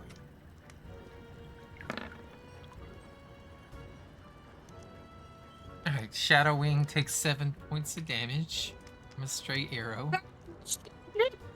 Fuck! My friend, Jesus Christ! Oh god! He still has 3 hit points. He's good. What happens if Shadow Wing dies? You don't want to know. Okay. They would have to summon a new familiar, but it would not be Shadow Wing. That personality would be forever lost. God. No, not really. I'm sorry.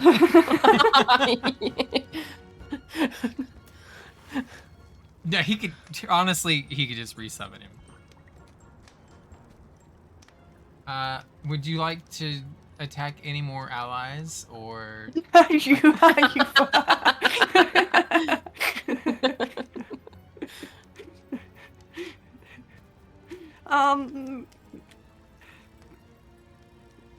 Milda's just gonna stand with her mouth agape. That ends my turn. Usually we do those with crit fail, but you know, at player recommendation. I gotta stop making those. Shimmerwing, you saw an arrow get launched in your general direction. It clips through Shadowwing, and there's like a little, almost like a fade, like he's kind of flickering in and out of existence for a minute. But he still has this thing grappled. What do you want to do? Alright. So we still got dude grappled. So... And I'm still raged. I think we're just gonna... Maybe just keep pulling them on. Well... Mildy kind of... Clearly Mildy sees something. So maybe pulling him even further under might not be the best option. How fast did it look like this thing flew when it was flying towards us? About 40 feet. So if it wanted to, from here, it could get out. No, it's difficult terrain, though. Yeah, it could only swim up 20 feet. Plus it has to break the grapple first, so its movement is 0 right now.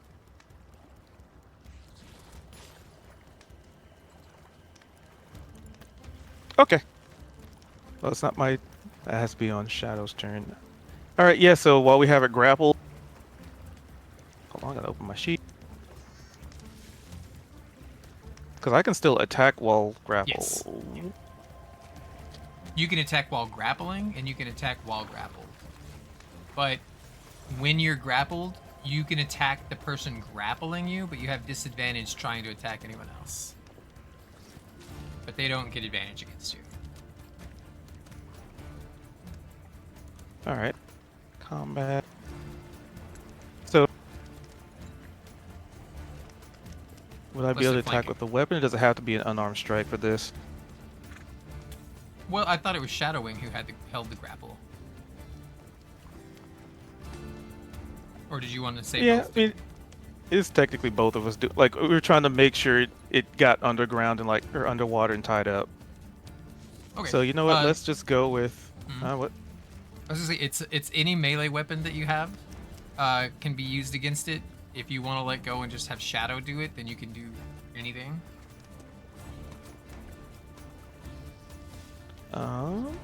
Actually, I know what we're doing. Okay. So, dagger. Do I have a dagger? I don't have a dagger. I have proficiency with dagger. I haven't found a dagger. Okay.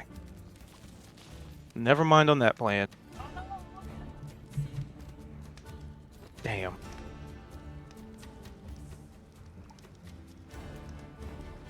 Damn. Alright. Pretty sure Bug has like 7 daggers.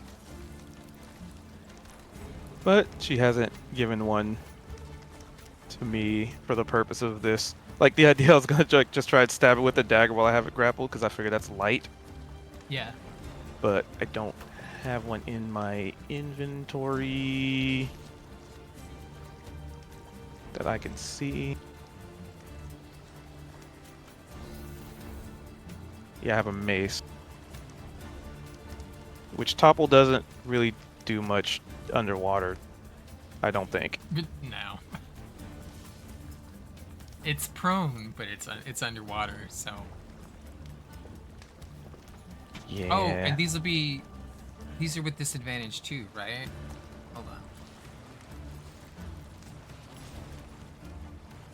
Melee attacks underwater 5.5.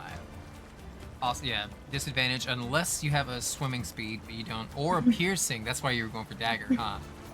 Dagger, javelin, short sword, spear, and trident would be regular attacks. Anything that does piercing damage. So basically, I'm relegated to unarmed right now, it seems like. You can still use your mace, it's just with disadvantage. But if you flank, then that counters the disadvantage and it's just a flat attack. Yeah, that's true. Let's do that.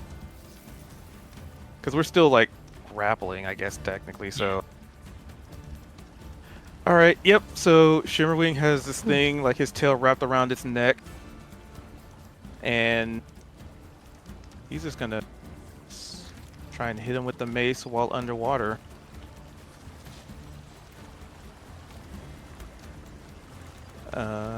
Combat. Mace.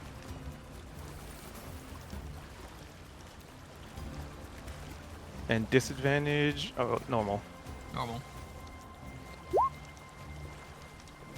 Yeah, that's about what I expected.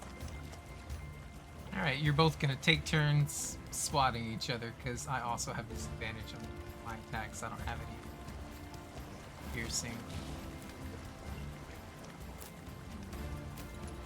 Actually, it does have a piercing attack. It has gore. Okay. Wouldn't it still be at disadvantage because it's grappled, though? It doesn't have disadvantage against the ones who are grappling, only the ones who aren't grappling it. Which would be... okay. Yeah. You said you were both grappling, right? Yeah, yep. Okay.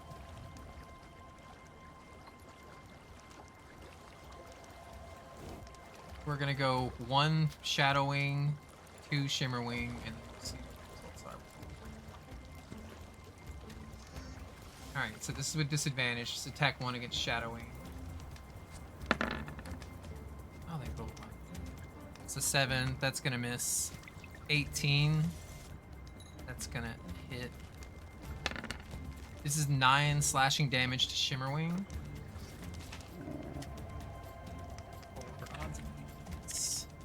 Dodge Shadowwing. This one's for Shimmerwing. This one's regular.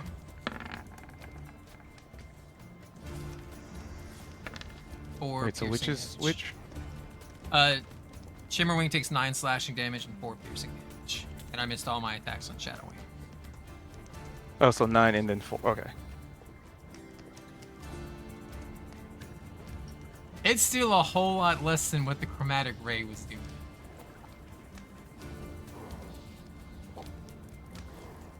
Sorry, I gotta It can't have all cast these numbers. any of its magic. Okay. Violet's turn. What do you want to do, Violet?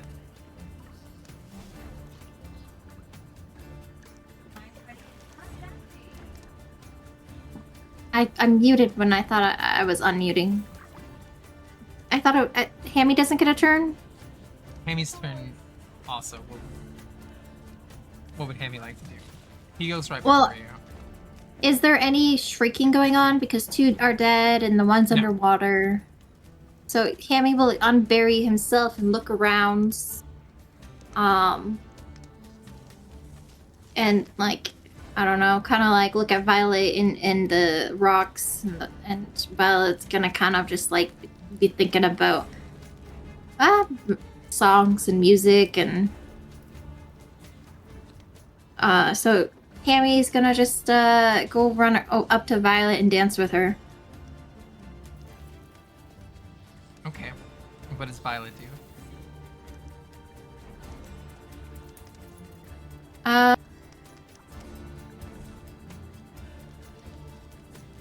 Does Violet understand that this is a xylophone? Yeah, she just especially wanted to after throw a Juniper ran rock. across it. She knows exactly what it is now. Okay. She's gonna say that to a wild child. She's like, "Hey, wild child, I think this is a xylophone. We can play music on it." Music? Yeah, maybe you can use that, like, and Violet's gonna say elongate to, like, wait, she still has the stick, right? Mm-hmm. Yeah. Yeah, Violet's just gonna yell elongate so that stick, like, elongates because it's a different language. Like, oh, look at that! You could just go hit things. Do you know the keys to Firework by Katy Perry? I guess I'll do a history check for that one. Yeah. Oh shit. It was sung before in Mildew's presence. Let's see, does she have... What? It's the song that she was just singing, and then Bug was also imitating the tune but changed the words. So this should be a performance check to see if you can determine what those keys are and what they should be on this instrument. It's large. This is playing by ear. I rolled a 1. Alright, we need to roll for damage against Shimmerwing. No! Her own stupidity can't inflict You're completely lost damage. on this. You're looking at these rocks and the stick, and you understand conceptually what music is. But for whatever reason, in this moment, there's no harmony. You have no idea. And so whatever you do is up to you, but she's lost. guy who likes music. Okay. And the Mildew's just gonna like do a concerned fake grin and sort of nod wide-eyed to Violet, being like, I like music. Hit the rock that's in between the blue and the green. It's also kind of green. Did you just Mildew no colors? Yeah. Okay. Well, I guess it's more blue. No, alright, I'll try.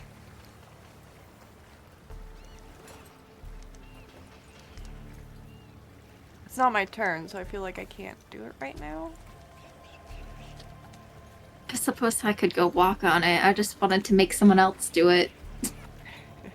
Listen, if we weren't in turn order right now, you know Mildew would just be a little bitch and do whatever Violet has. But...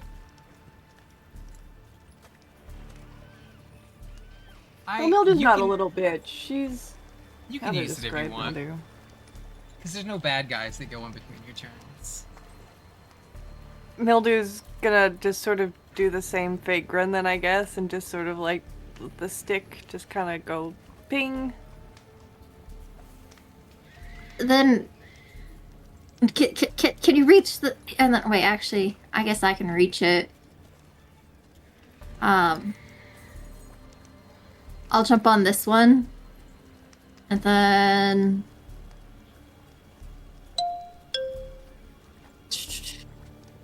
Can you hit the yellow one? She sort of hops in place.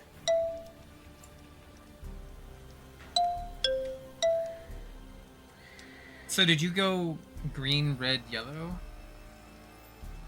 Yeah. I'm trying to I looked at the guitar chords for firework. The 4th to the 1st to the 3rd. I guess it's kind of meta. Alright, Violet, you need to make a performance check. Okay. And it's got to be a 13, but if you can get a 16 or higher, you get more information.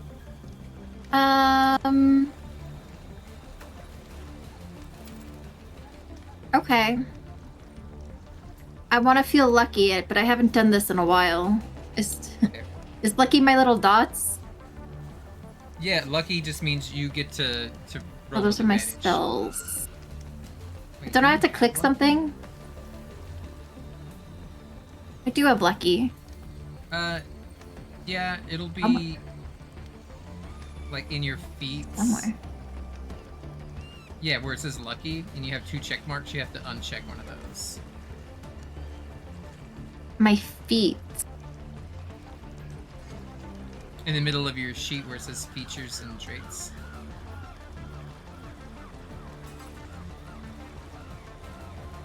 Okay. Yeah, I'm feeling lucky. And I'm performing.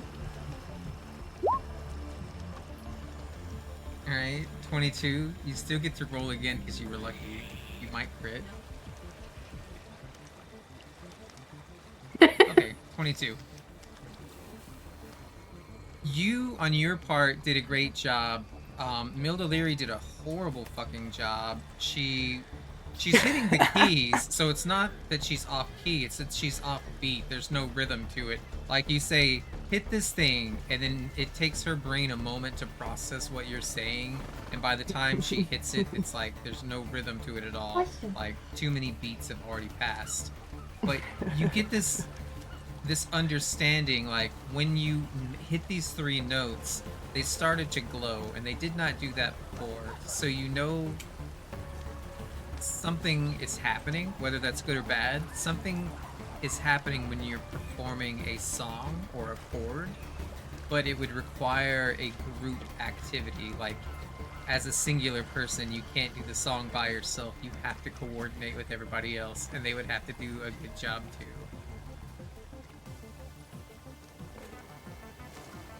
Okay, so I'm aware of this. Yes. Everybody, come help me play this song. Stop, Hammy, go move down somewhere. Shimmerwing's gonna drown down there. Hammy's, I don't know, Hammy. How far can Hammy go? He's got a good movement speed. Oh, never mind. He's got a 20-foot movement speed and a 5-foot digging speed. Okay. He'll just go stand on the green, I guess. Okay. Mildew sort of goes back to staring at Shadowwing bleeding out in the water. And, yeah, no, Violet's just gonna continue to be like, guys, we need to finish the song. Come play, come sing and dance with me. Look at the rocks are glowing. This has to be doing something. Did Shimmerwing have temporary hit points? Nope. He should be down to 15, right? I should be at 22 because I'm rage. That was half damage. Oh, half. Right? You said 9 and 4. Yeah. Stinky barbarian rage. Never mind. I was like, why is he so unaffected? Never mind. Yeah, he's hulked out down there. He's taking half damage.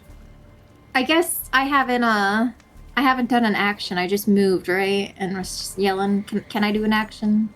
Or have I told people to do things too much? Oh, okay. Perfect. Alright, Shadowwing. Like, should I be useful?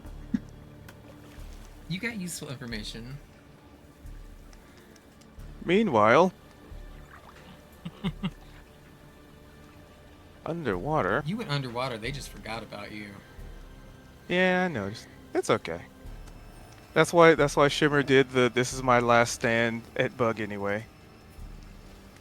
Almost like he knew. Bug hasn't forgotten. None will forget this deed this day. So Well, Shadow. You can hold your breath for 1 plus your Constitution modifier minutes. So that's something going for you. Yep. But I also gotta survive that long. Yeah. So It's Shadow. 18 turns. Yeah, this thing will murder me by then. So since we're in a grapple, I'm gonna have, like, I mean, we could just easily move him here and move him back, but the idea is Shadow is going to, still invisible, is going to stick, like, his face in this thing's face, like, while invisible. Just, like, to local, like, because normally this would be a cone or a line. I think this is a cone. Usually this would be like a 15-foot like cone, but the idea is that Shadow is going to be right in this thing's face, like almost just like localizing the effect just right to its face, like being like it's too close, it's shrimped too hard, and its face is right in front of the monitor, and they just opened a web browser and they forgot to keep it on dark mode. Like that's what is about to happen. Okay. And like mechanically, it makes sense because like you could easily just be like, all right, I do this and I do my conal and then I move back. You know what I mean? Like so. Yeah. Same thing. So it makes a save. What do I need to get? It's pretty easy. DC 12 Wisdom save. That's 0 wisdom. So I just need to roll a 12. 14. I had a feeling. 12 is really easy to beat. Yeah, because I had nothing to impose a disadvantage on them, so. Oh well. You tried. Bug, what would you like to do? Would you like to jam with Mildelery and Violet and Hammy?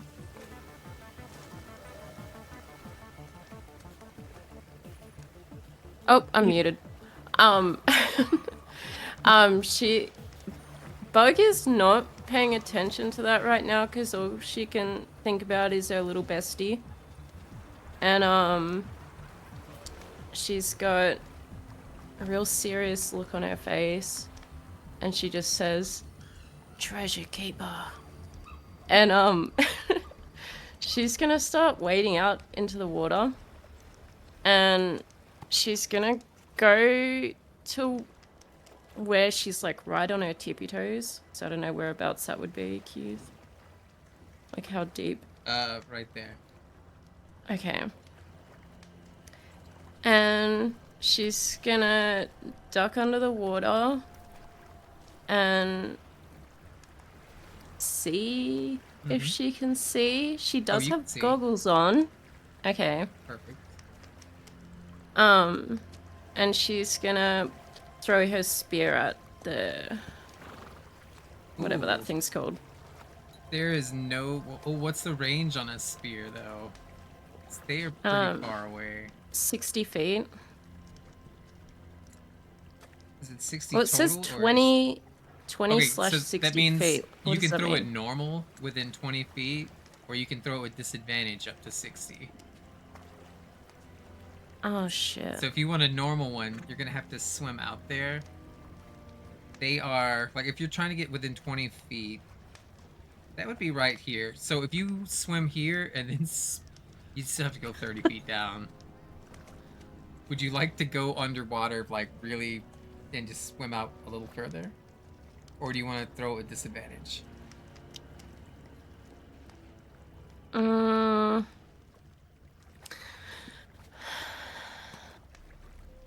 it already have disadvantage if it, or does she have the crossbow? No, she has a spear, so anything that does piercing damage, you can throw regular underwater.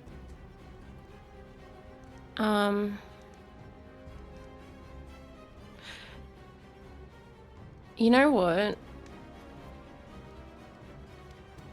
She will, because she doesn't care about her safety. She's thinking about Shimmerwing, so she's gonna go out and throw it. Okay. And try to keep herself from not drowning.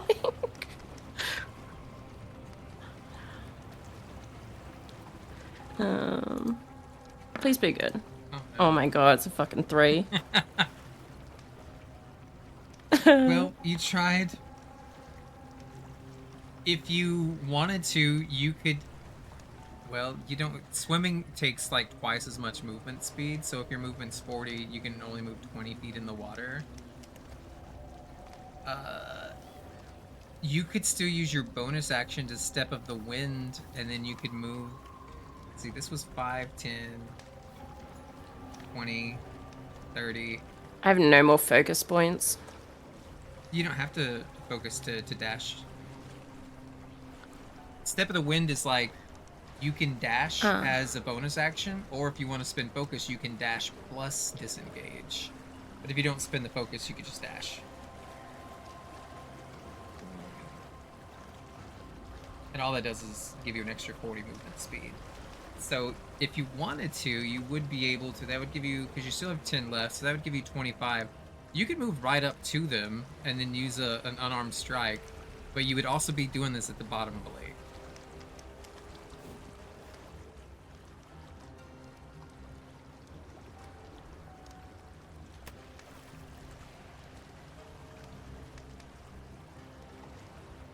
Mm.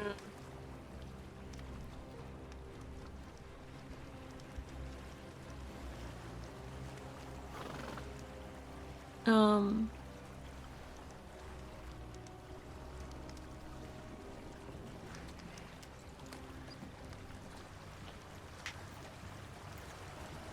Yep. I came in like a wrecking ball. She switched songs. Or you could join the band. Or you could keep Trying a to think distance what would and keep Bug trying do. to throw. Yeah. I'll just stay there for now. Okay. Mildeliri's turn. Bug also just went diving into the lake.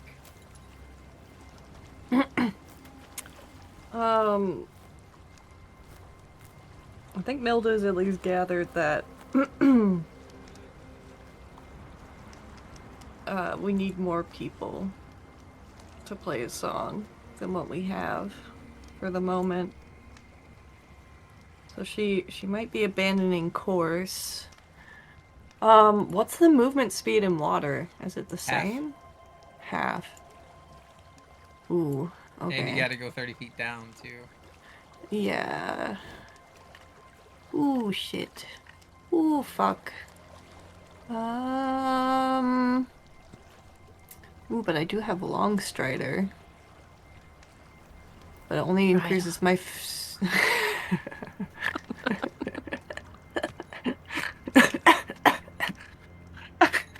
Sorry. No, you can't.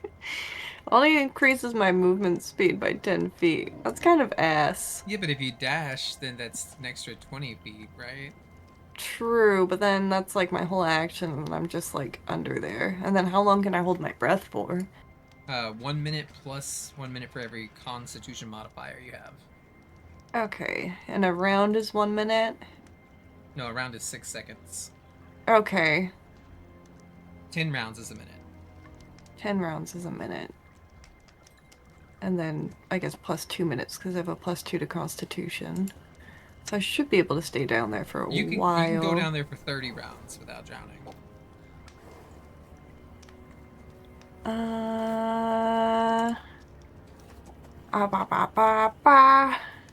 Ooh, what could I do with this? Fuck all.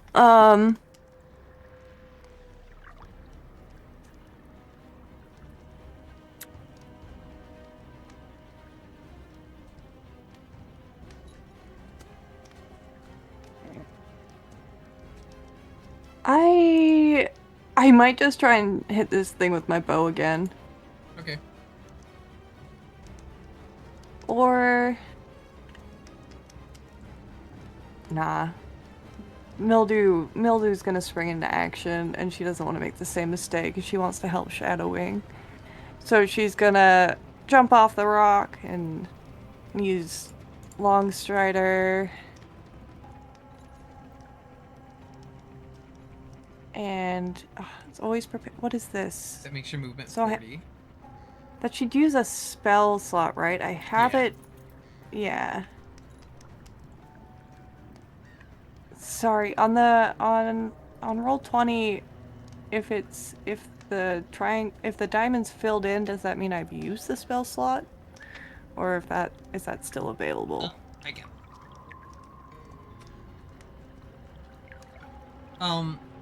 If it's filled in, that's what's available. If it's empty, that's what's been used. So you've used one spell slot.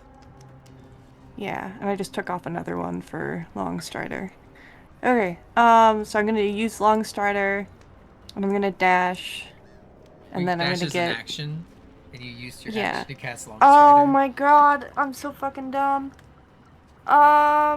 Mildew's gonna use Long Strider, and I guess she's gonna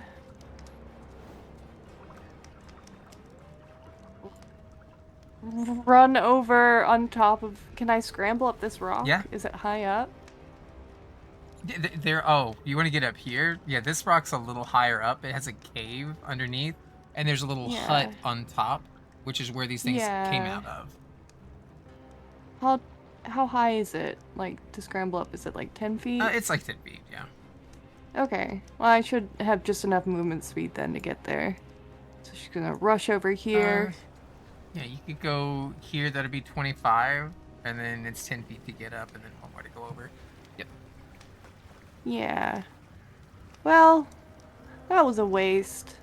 But anyways, I guess I still have that for like a full hour. So You could have just dove under the water and used your extra swim speed to get closer, right? No, I wasn't thinking. But then well, it would have been too far to swim over there. I feel like but you would next have made turn it on the she's- next turn.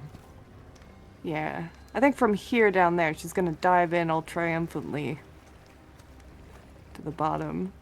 And that'll be like, I don't know. Does it count as movement speed if you're jumping off of something? If you're like cliff Technically, jumping? yes. Yes, okay.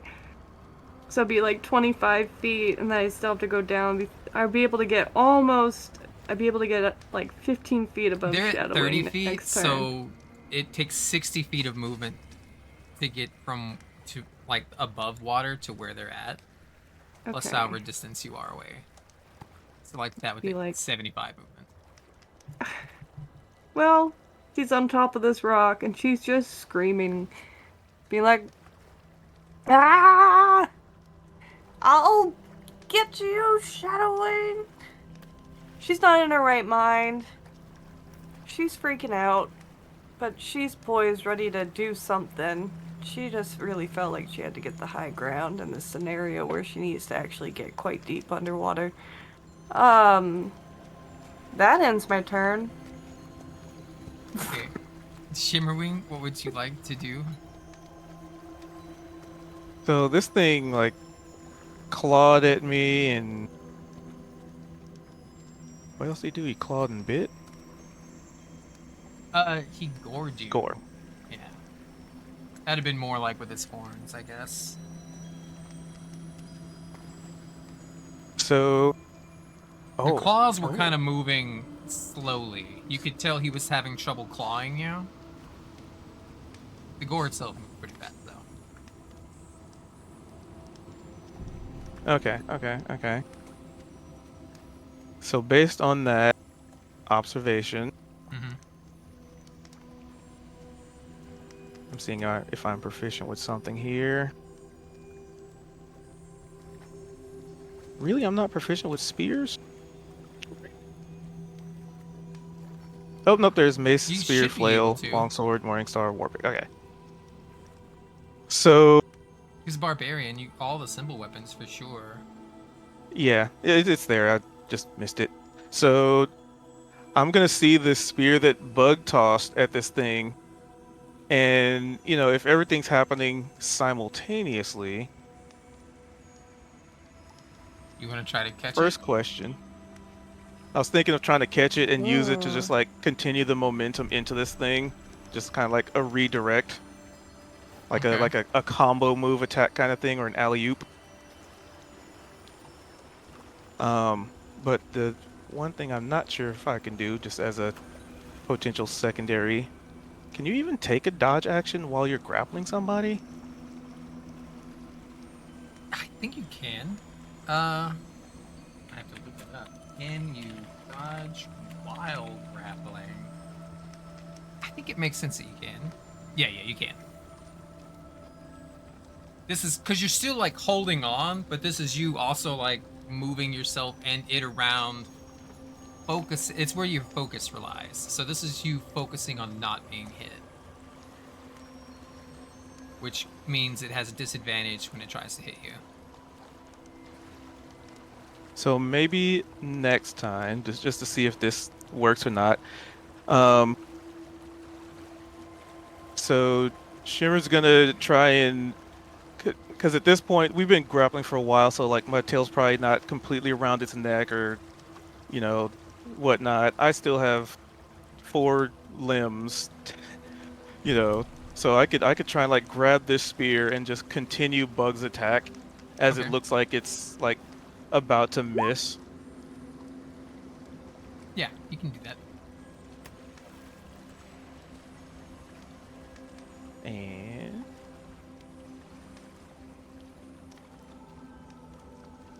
be What's the spear d20 do? plus Sap? proficiency plus either dexterity or strength. Or no, it's dexterity first. It's a monk weapon. It's a strength for you, I think. You could use either. I'm a barbarian. I think it calculates something differently. Well, is it a strength weapon? Is it? Trying to figure out if how rage would apply to it. Rage gives you should still extra be normal. damage on strength attacks. Okay, extra damage, not okay. So it should be about the same as the mace. So if I just roll the mace, we should have same result. Spear is a d6. Yeah. Okay. And we'll just say that's the spear attack for simplicity's sake. And no disadvantage. Just regular. Well, I can't hit for shit. 6 is gonna Damn. miss. This is bad luck because you rolled 2 3s. Ah, I'm rolling the double. Yeah, no. You had 2 4s earlier. Alright. Anything else you want to do? Be sad that I can't hit anything for 2 rounds. This thing is pissed. It needs to get up because it is a magic caster, right? It wants to get up there so that it can be doing some really strong spells, but it's double grappled right now. So, with disadvantage, we're gonna do a clog and shadowing. Ooh, 16. I think that would hit Shadow. They don't really have that much 5 AC. points of I'm slashing opening it. damage. And my browser's fucked. One sec. I think shadowing has 13 AC. Yeah, it's. I'm pretty sure it's not 16. So Alright. And then it had 3 points of shadowing is No. it would have survived otherwise. it would have survived if Juniper hadn't hit it. And now it only has one thing keeping it down. Like, it does not want to be here. It is thrashing. It's like its little eyes are just narrowed into slits at your betrayal. And so we're gonna do a claw with disadvantage. And then we're gonna do gore regular. 19 against your AC. That's gonna hit. Roll me something good. Ooh, 8 piercing damage, but you're raging, so it's 4 total. 4. It's not for lack of Shadowing. trying. This thing, Bug, you can watch. It's going fucking wild. It's stabbing things with like little horns protruding from its head. It's got these claws that just rip Shadowwing in half. But instead of like blooding the water, Shadowwing just kind of popped out of existence and just disappeared. And now it's landing its hits. It is clawing itself. It's like it's trying to dig into Shimmerwing's chest and just rip it apart. It hates being God. held under here. It is like a feral animal. And it is Hammy's turn.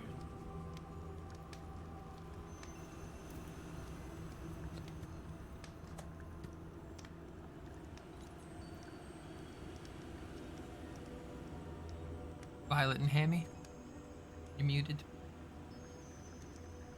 I was paying attention. Oh wait, Cat's here. Sorry, my little ping, I get Discord noises muted. No, you're fine. Hola. Would you like to I roll initiative? Sure. Let's see. If I can remember how to do that. Which D do I roll? Hold on, I think, let me drag your character out here. Okay, so why do you only have 10 hit points? I don't know. Did we do a long rest? We were in a big fight. I'm down to like 13 or I don't know. I'm down a bunch of points as well because of our last fight. I don't think I've actually been hit from this We definitely fight. had 2 short rests. So would you have wanted to heal yourself? You have 3 hit dice. Definitely would want to have healed myself during the short rests. All right, I'm gonna put you in initiative behind Bug. All right,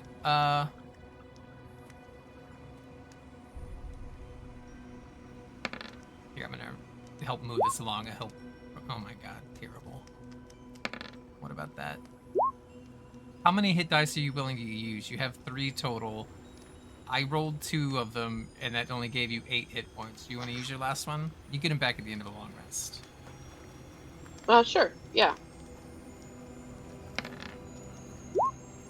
Oh, way better. Okay. That brings you up to 29 hit points instead of 10. Nice. Okay. A lot of stuff has happened. The major beat that's happened is there was a little run-in with the tollway, and Sir Talavar got captured. And then we went to the Keeper, and then these little fairy demons are trying to kill everybody. I'll even, like, bring you, like, closer to the thing, that way you won't be so far away. Right now, you would know that Shimmerwing has drugged some kind of gargoyle, bat, demon, fairy thing.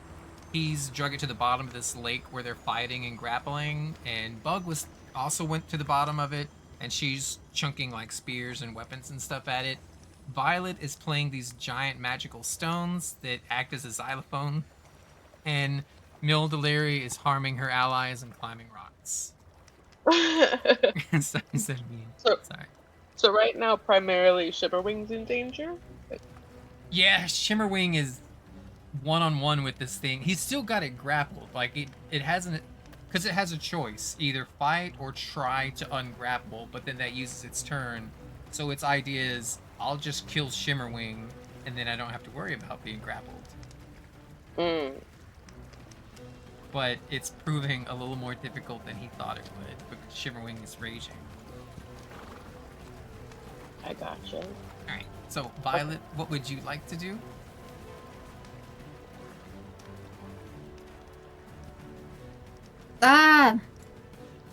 Maya, we're singing and dancing on these musical rocks, and I need help.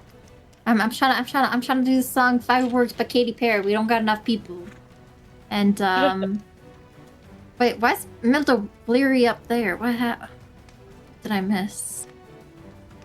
She cast Longstrider and then just ran away and climbed up a rock. Okay. And yeah, I'm just gonna try to instruct Hammy to not mess this up, and then we're gonna try again with this song. What does the song do, Violet? Oh, the rocks start glowing. If we do it well. And that will help the Shimmerwing? Probably, I don't know. I've just been singing and dancing the whole time. Sorry. That's true, okay. That's been her every turn.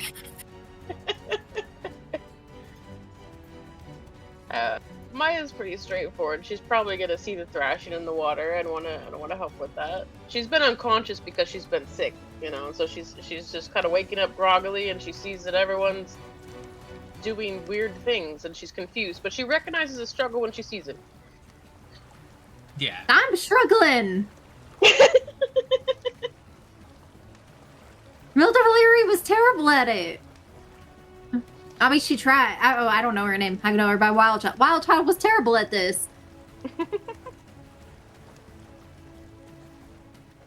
Nobody wants to help me. So what do you do, Violet? Yeah. I just instruct Hammy to do his best, and we're gonna try to play the song. Alright, you have to do a charisma check for Hammy. Okay. He's got to get a 13. Okay. Hammy, don't mess this up for me. Charisma mod? Yeah. Oh, fuck Hammy's Hammy. trying his best.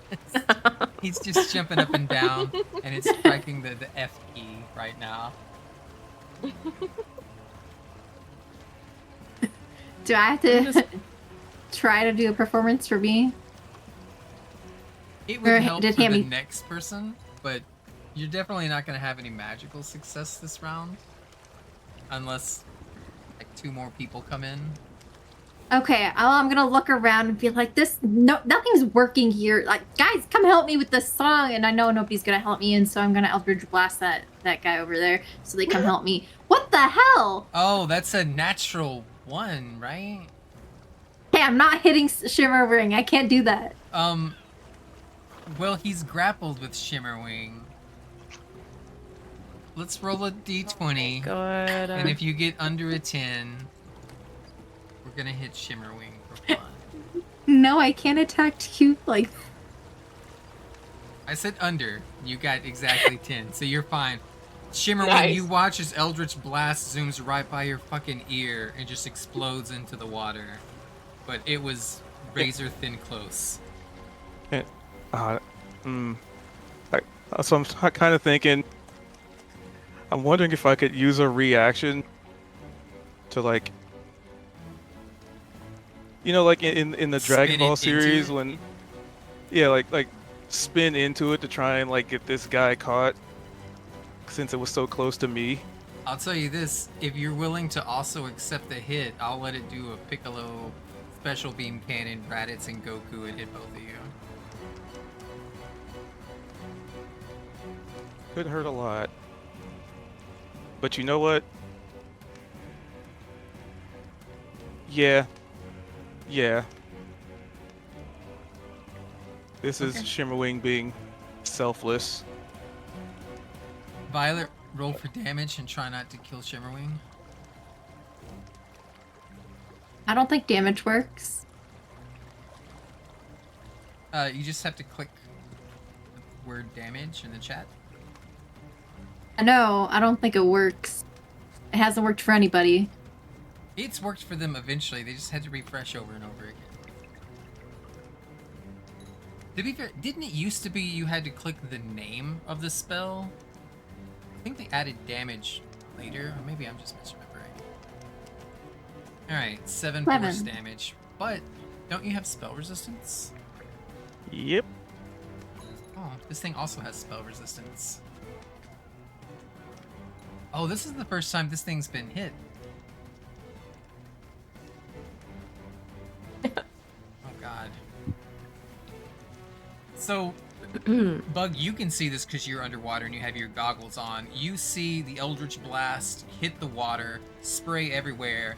It's just a beam, and Shimmerwing intentionally spins to make sure this bad creature gets hit, but that also means he takes a little hit from it too. Okay. And it is your turn. Okay. Wait, so I'm not taking the full or part of it? No, just part. You have resistance. Okay, so... Spell resistance is just for, like, saves. Oh, well then we both take full. Never mind. I was thinking resistance, like, half damage.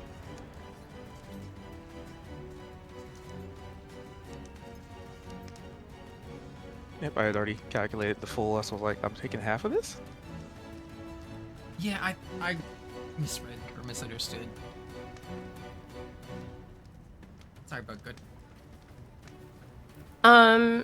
Yeah, so... Bug pulls out a dagger. And... she's, like, really psyching herself up in her head with this one. Come on, Bug, you got this. And she's gonna, like, close one eye, you know, to, like, try focus her aim. And she's gonna try throw the dagger, like... Her aim is to hit it in the eye, but... Okay. Yeah. If you can crit, I will let it stab it in the eye. Okay. Almost. 24 hits.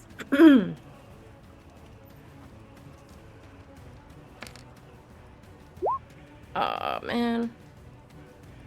5 eye damage. So, where does it... like... where does it hit? It definitely, like stabs, like, in the cheek, like, the cheekbone area, and it slices, like, right through, and you can see, like, this purple fey blood bleeding out into the water now. So it just slices, it doesn't, like, lodge in? Right. Damn. So, I guess for because I was curious about this too. For a cold shot, declare a target area eye leg before the attack, resulting in a disadvantage on the attack roll or -4 to -5 penalty to the roll. On the hit, the specific effect like blindness or reduced speed occurs rather than just higher damage. I was like, that sounds like a cold shot. Is that any different than it used to be? Oh, but they don't have called shots in the official edition anymore. It's homebrew ones. We could homebrew called shots in. I was curious if they still had it, because it used to be a big thing.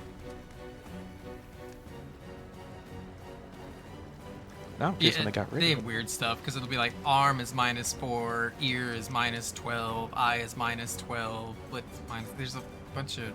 It says variant rule, but it's on like homebrew sites and stuff. What I'm seeing. We'll look at it later. Bug, you still have martial arts if you would like to swim over. Yeah, I'm just thinking about, oh god, I'm trying to find it.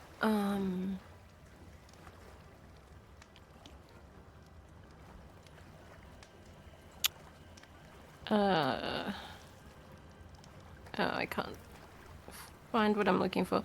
Is it a focus point for me to grapple? No.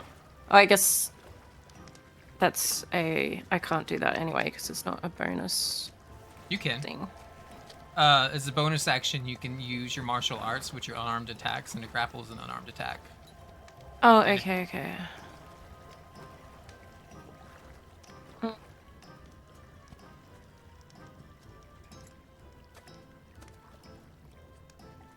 Yeah, okay, she's gonna... Yeah, she's gonna swim up and help grapple with Shimmerwing.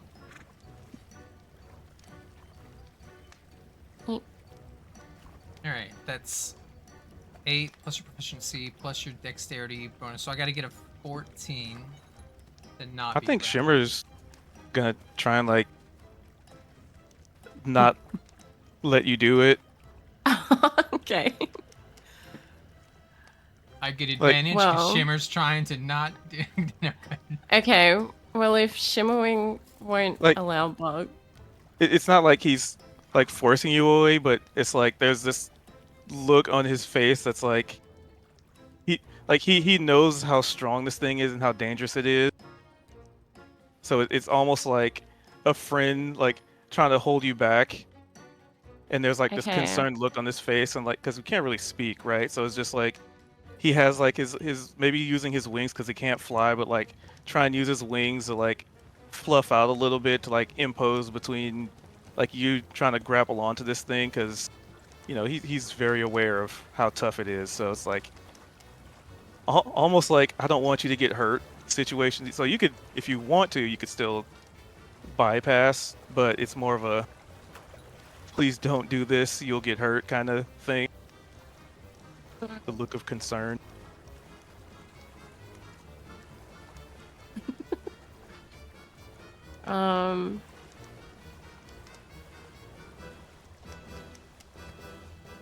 Okay.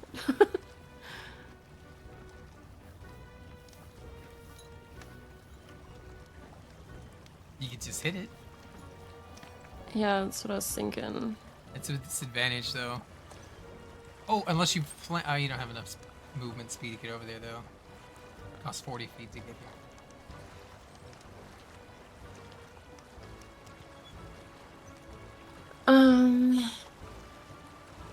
Yeah, well, Bug's gonna see the message that Shimmerwing's putting down. And he's like bloody. Like he's not looking too hot either, but it's kind of like, I don't know, I keep thinking of like anime tropes. So it's like the guy's like been impaled, like his arm's been cut off, he's bleeding from like his skull, and he stands up, and like the other characters like behind him, like ready to take action. He's just like, no, let me do this.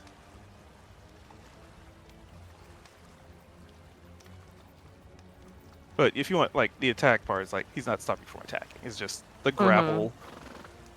Okay. Alright, so yeah. Message received. Bug sees what Shimmerwing is trying to portray. So, she's just gonna go straight for this thing's eye and try gouge its eyeball out with her fingers. Because she missed it with the dagger, so... Okay. The unarmed strike, martial arts. And it's disadvantage. with disadvantage. Okay. Yeah. Hang on.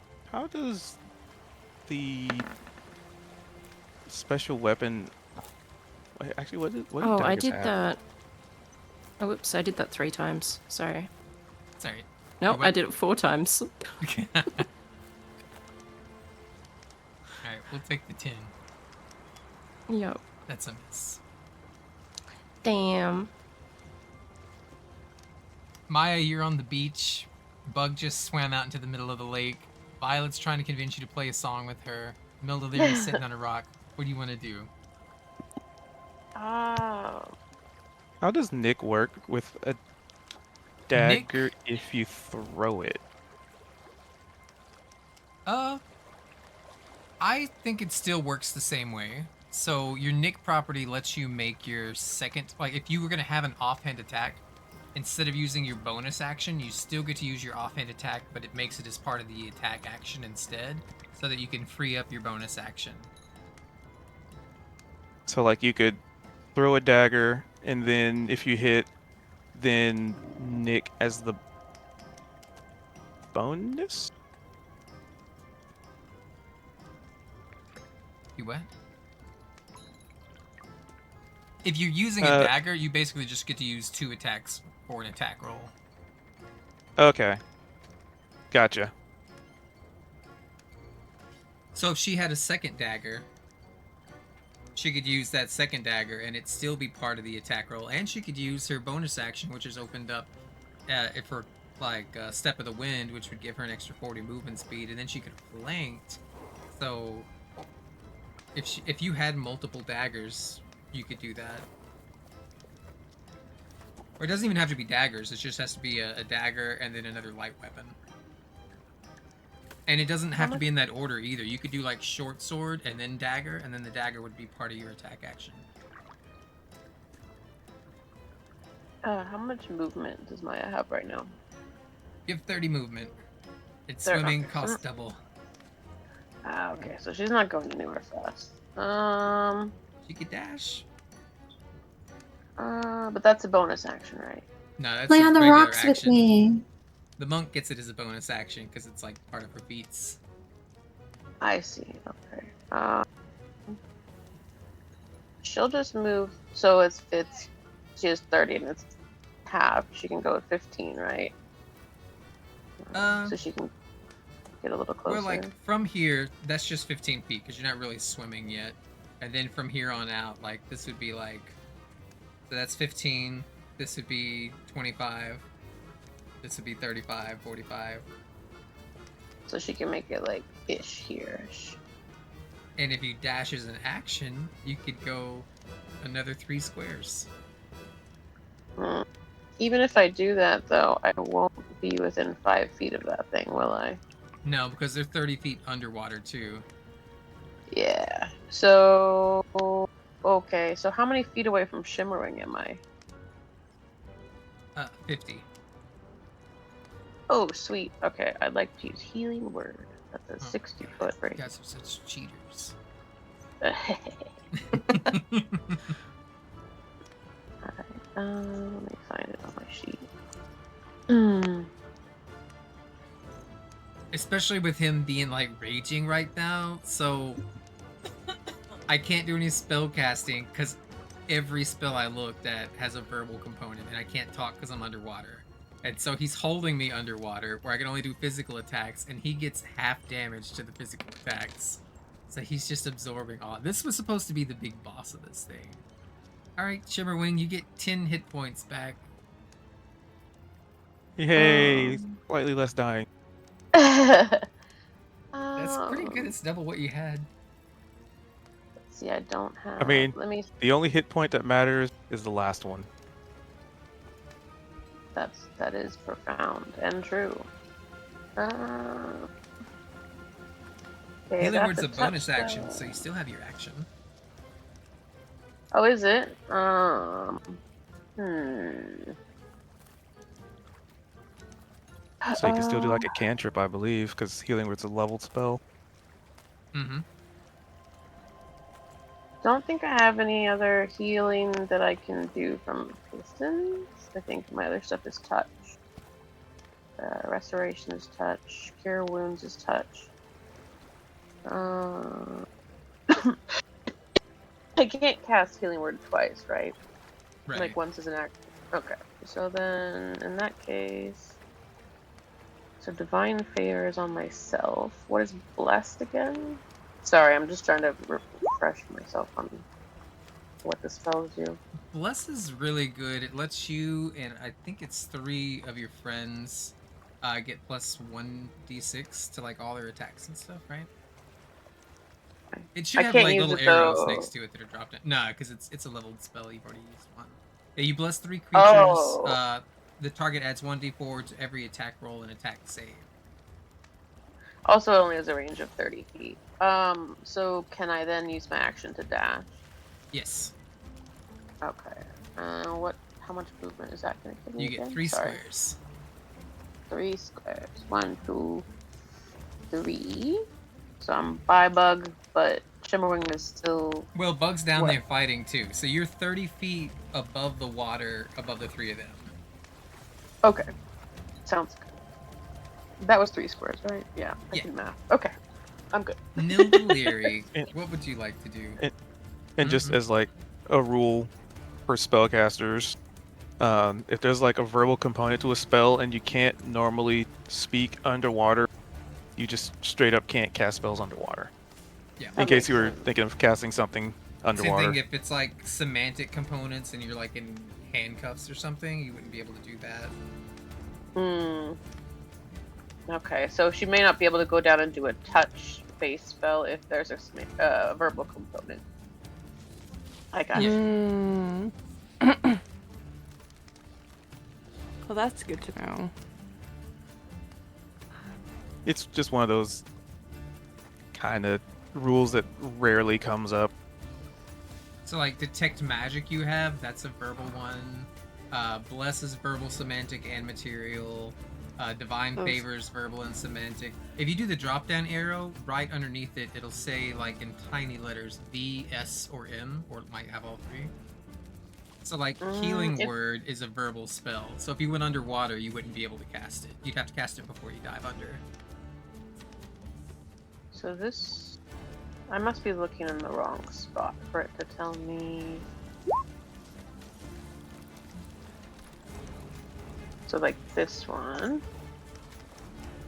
Sorry, we can move on to Nildeleri too. I'm just curious if any of these are even usable. So this one, it looks like it doesn't use... Oh, nope, that has a verbal component too. Okay. Alright.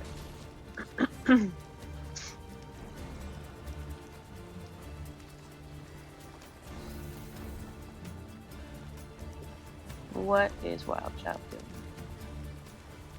I had to reload roll 20.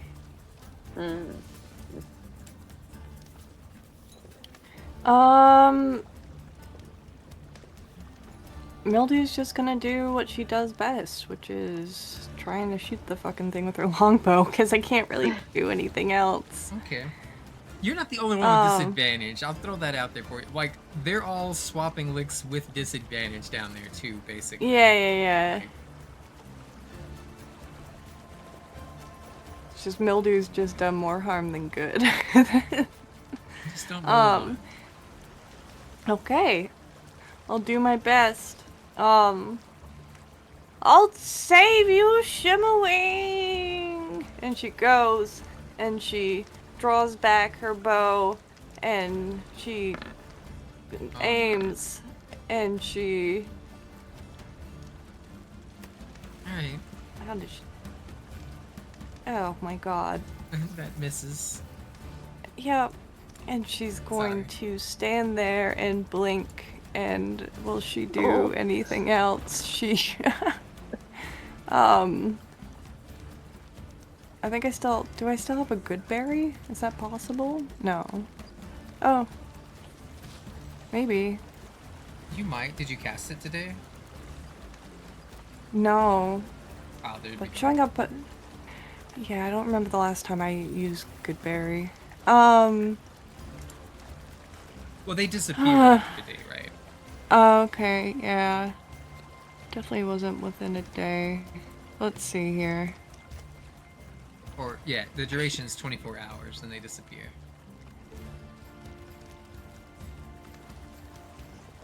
At this point, I should know what I have available to me that's a bonus action, but I'm always having to go through and check. I think it's just Hunter's Mark and a Snaring Strike, but that involves me having to actually hit. If you ever want to do a will, your offhand attacks would be bonus actions. Yeah, yeah. But you have to get an offhand weapon. Yeah. Oh. Wasn't that something? Well, she's just gonna stand there impotently yet again. Shimmerwing, you are hit with some telepathy, and it says, "Let go, may fly away, never come back."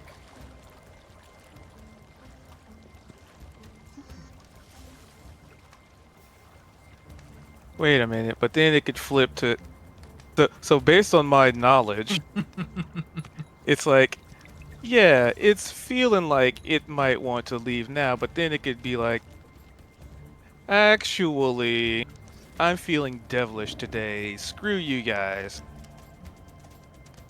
Correct.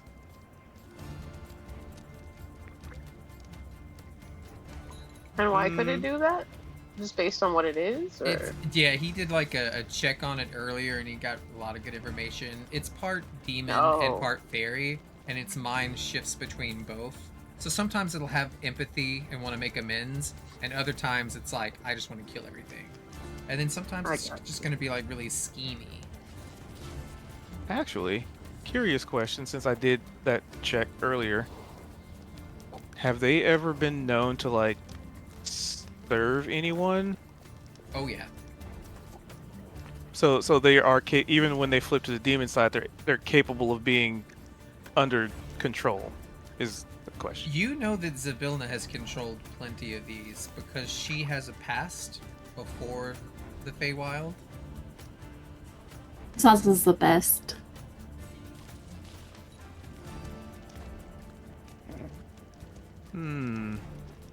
So there's a chance that we can make it work for us.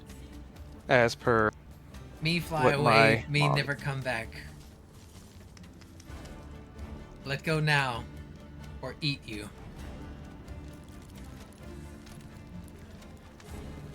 What if you work for me now? We work hourglass. Ooh, wrong answer.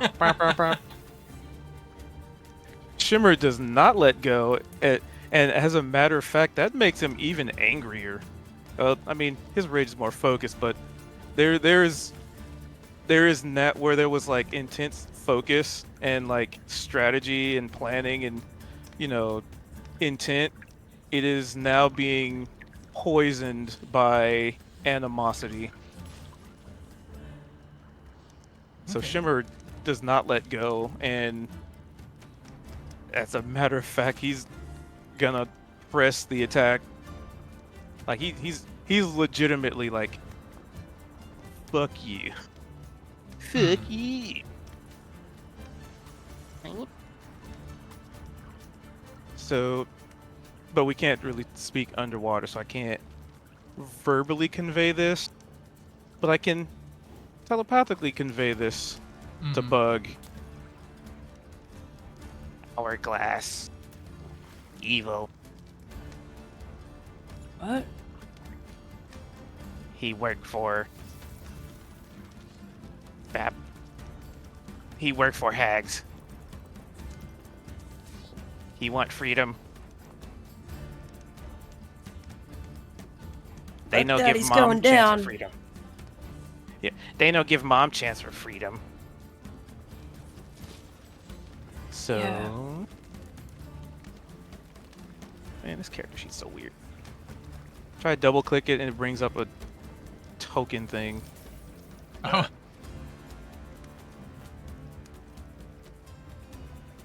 Okay. So with that little bit of information that it just provided, let's see. I like grabbed the spear, but I just missed with it. And was there a dagger stuck in this guy now? There's a dagger floating nearby.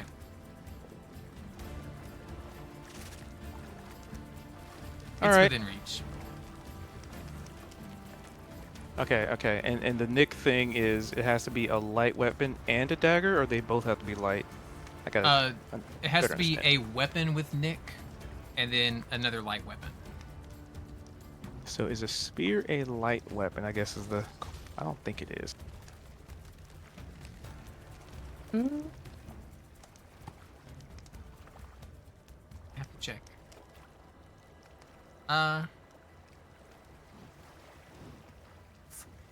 Internet said yes, but it was talking about in real life. Standard spear, simple weapon with the versatile and thrown. It is not a light weapon. Dang.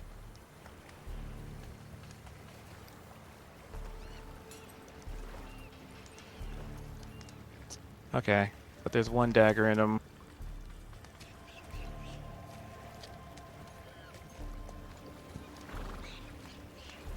When you make the extra attack of the light weapon property, you make it as part of the attack action instead of as a bonus. So, if I want to utilize the Nick, I would have to have the dagger and something else light, right? Yeah.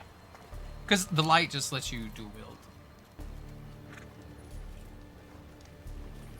Is a mace Unless you have a light? feat that lets you... What about if I bit him? Is biting him considered a light weapon? I'll let you use it as a light weapon.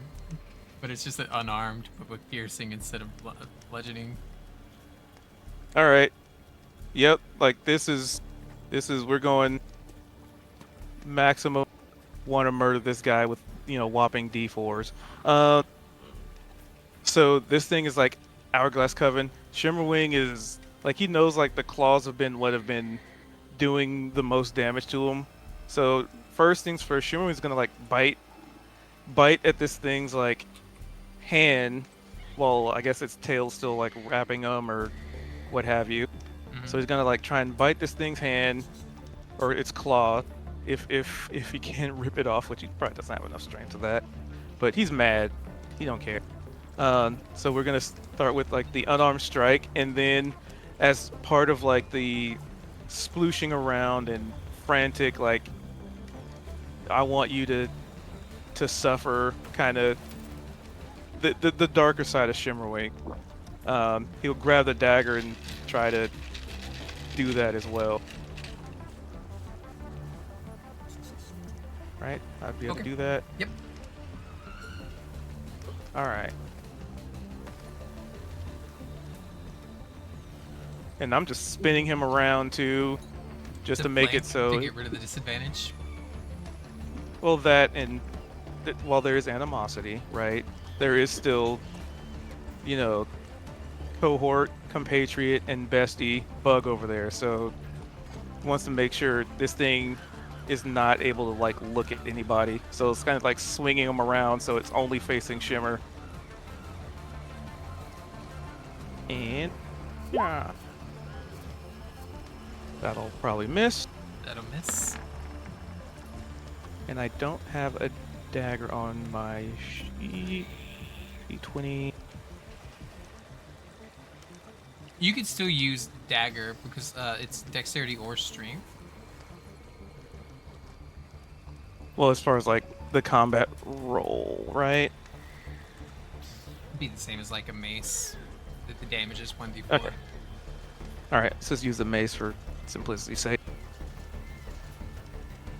Yep, nope, I still miss. Dang, how are you getting? That's a 2. Man. This is my life. You forget this is my life. As you spin him to face you specifically and not Bug. Sorry, it's still your turn. You have a bonus action. Oh yeah, I do. I don't think I have anything I could do with it though. So I use rage as a bonus action. I'm already raging. I can't cast spells while raging, so I can't do any of those. Most of those were got to be verbal component anyway. And Divine Spark. I could maybe Divine Spark. I don't. As a magic action. Nope, can't do that. Nope, can't do that. Can't do that. Yep, nope, I can't do anything. Just Alright. another wasted turn.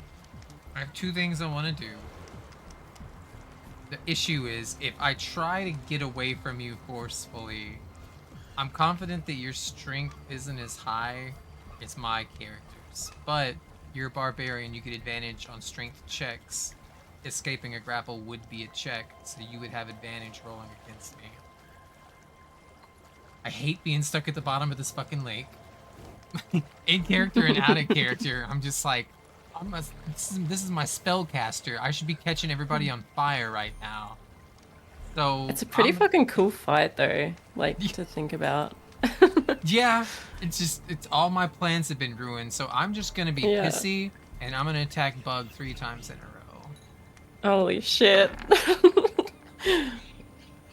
Alright, so oh, that's so lucky. You're so lucky. I have disadvantage because you're not grappling me, so I have disadvantage on anybody I'm attacking anyway.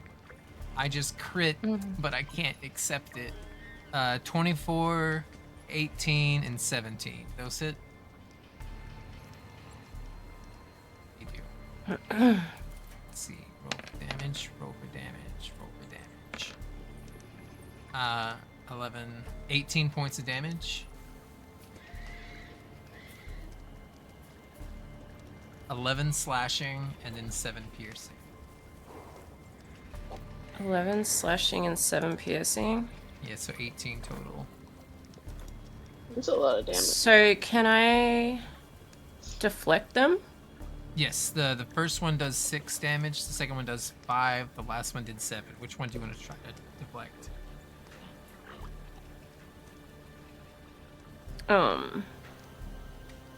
I don't even understand how this works, to be honest. I attacked you 3 times, you could deflect 1 attack. Okay. The last one did the most damage.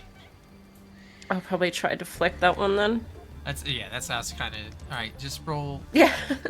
I don't think you need to roll. It's your dexterity, which is 4, plus your level, which is 3, so that's 7, and it only did 7 damage. And the lowest you can roll is a 1, so that reduces it to 0 damage. But you're out of focus, so you can't attack back. So that means you have 1 hit point. Yep. If you hadn't deflected, you would be hurting.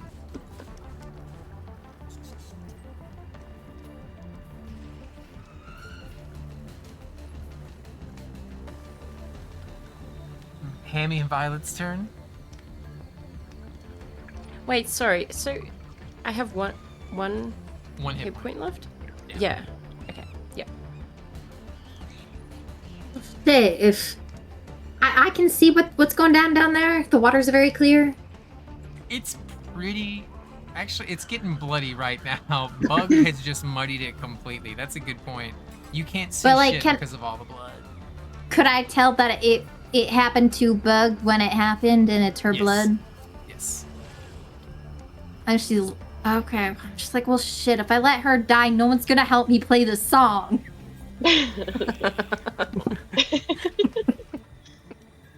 Oh. What do I have? 30 feet of movement.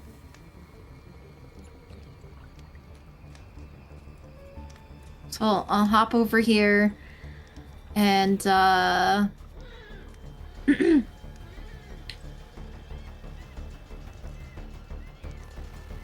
don't I have a beam on my head too? Is that casting? And they're gonna. It's not gonna be that hard. A beam? Yeah, don't I have like a crown that has a beam on it? You do have the tiara, yeah. It has its own separate attacks. It's a magic item.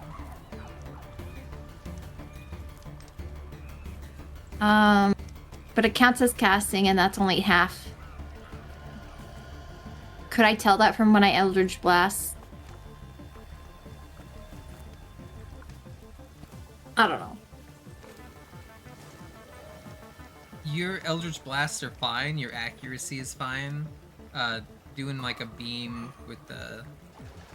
It's the circlet, right? That's what it was called. Yeah, the circlet of blasting. It does 1d20 plus 5, and it deals 2d6 fire damage. I'll tell you now, dealing fire damage underwater, it's gonna be less effective. Okay. So, yeah, I'll just Eldritch Blast again. Okay, roll. That misses. What the hell? Okay. Would you like to do anything else? I'll just continue singing.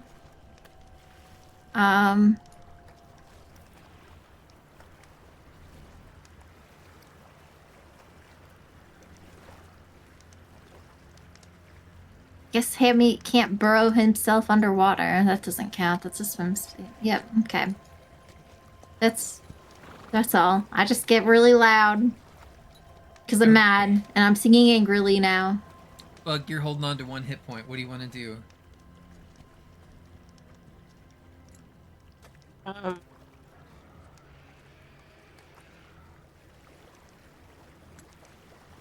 don't know if I don't think she'd be able to do anything if she's that hurt.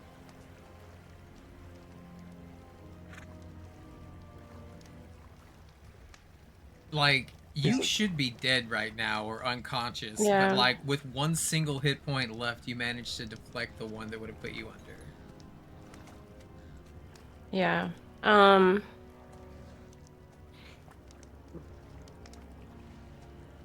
I think she's gonna have to tap out. And she's like,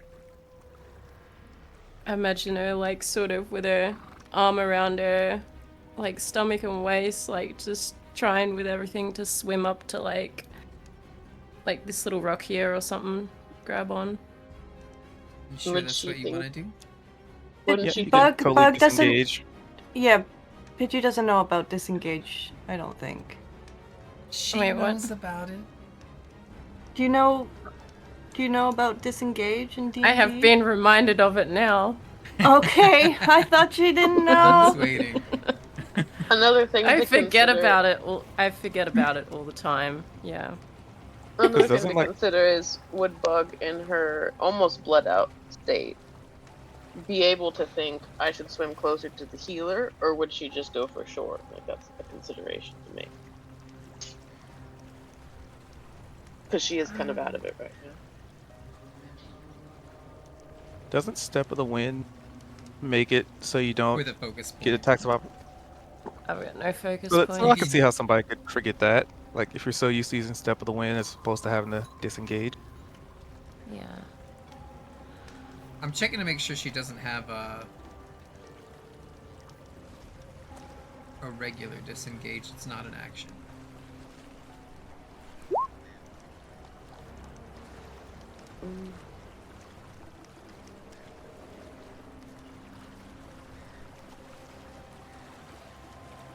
Patient defense. You can take disengaged action as a bonus action.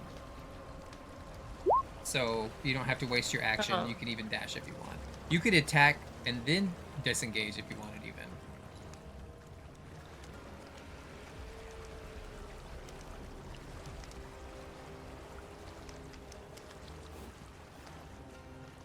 So yeah, you do have a free bonus action disengage. Everybody else has to use a regular action. Just you and rogues, monks and rogues. I want to attack, but if Bug is 1 hit point, she hasn't got it in her, so I just feel like that's not right for her to attack. Okay, so you're gonna go jam with Violet? Yeah, she's so hurt. You leave a trail of cloudy blood behind you as you swim, too. Like, it is... It's bad. Yeah.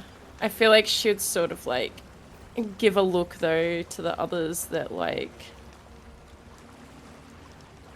You know... She doesn't want to go, but she has to.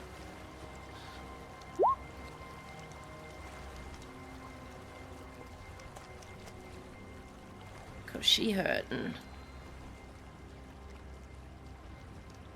Okay, so to go 30 feet up, you would have to dash also.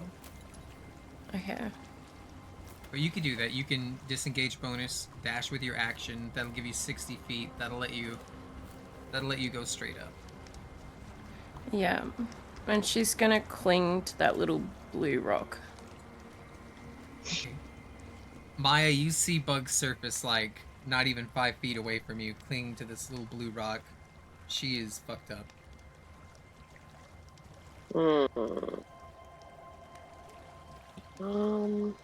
That's rough because. Ooh. Is there a way for me to even get the Shimmerwing and make an action the same turn? Because I don't think so. If you're gonna have to even like be near him, like touch him. You got to go 75 feet. Jesus. Okay.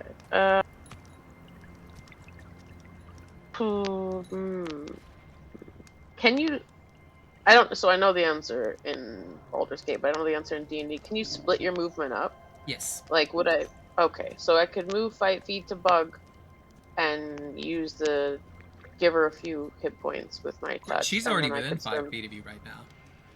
Oh, is she? Oh, is that the touches has to be 5 feet? Oh, okay. Yeah. I didn't realize that mine had 5 foot arms. My bad.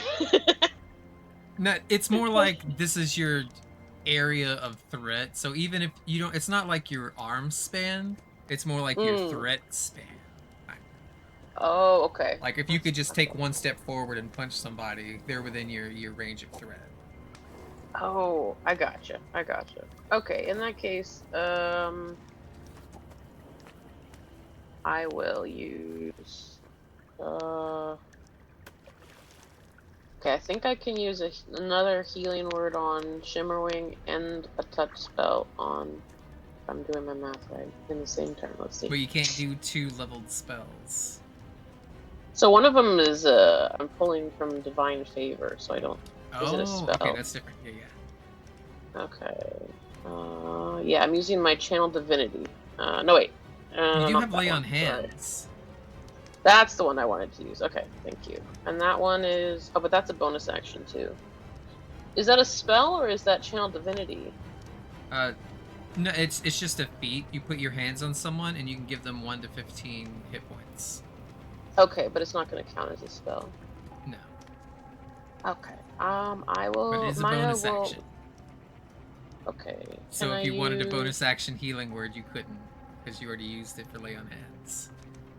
And I can't use healing word as my action. Right. Okay. Hold on. Okay, so that has a 30-foot radius. Okay, I have an idea. I don't know if it's gonna work. So Maya sees Bug swim to the surface, and she sees that she's barely hanging on by a thread.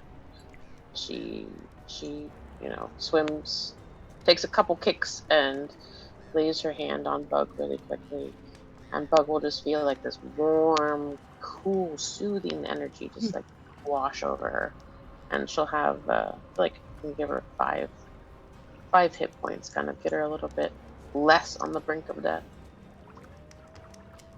Let's see. And how do I remove the points? How do I do that? Okay.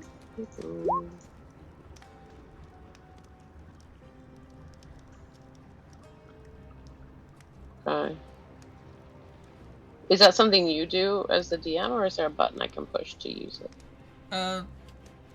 You just say that you do it and then just edit your sheet. Okay.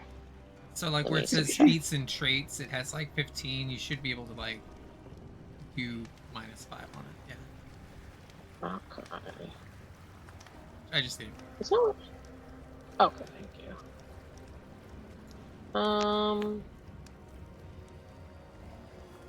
Yeah, I was pushing the little minus button and it wasn't doing it for me, so I think. Yep, it's been Roll20 has been fucky. Like it wasn't letting me heal or damage bug earlier, and so I'm having to like edit the token to get it to do anything. Okay, as long as it's not user error, because that is entirely possible.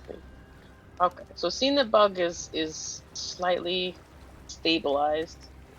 Can Maya get directly above that stupid thing? Like, is she? Yeah, you can. Here. Like this would be 10 feet of movement. This would be like 20 feet of movement. Okay. So if she goes, let's say she's like, is she within 30 feet of the creature at this point? Or do I need to have the token like right on top? Should be 35 feet away. If you go 5 feet under, you can. No, she wants to stay on the surface, so I'll just I see what you're saying. If you're directly above it, keeping your head above water, yeah, that's 30 feet. Okay. She will use, it's gonna have to work eventually. She's gonna use Turn the Faithless. I think that's an attack that I can use as an action. Yeah. Wait. As an action, you present your holy symbol, and each fae or fiend, which this is both, within 30 feet of you that can hear you. Can it hear you under? You gotta scream. But I would say she's gonna bellow with a little halfling lungs. It has to make a wisdom saving throw. Okay, let me get my thing. What is it? Is it DC 12? What is your wisdom? Okay. This is wisdom. DC. It's 12. Alright. So I have +0 wisdom. 13. Sorry. That's alright. It was worth a try. So Maya hollers at the top of her lungs, and then she realizes, oh, the water probably diffused it too much. And that's my turn. Mildeleary? I think she had to get gravy. Gravy does need lots of beans. Alright, what's Shimmerwing doing?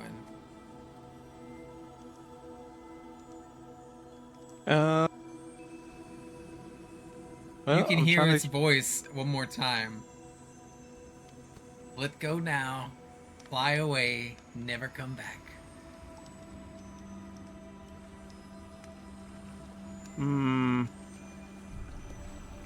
Like, it knows it's outnumbered. It's trying to give up. It wants to just go away.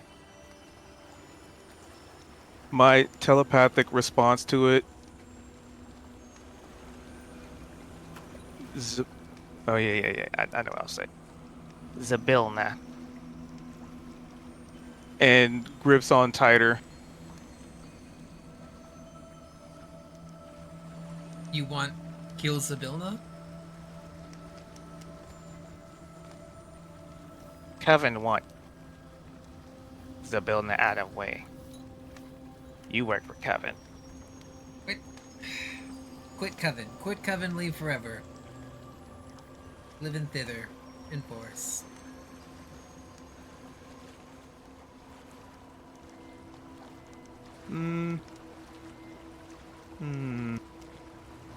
Please hold.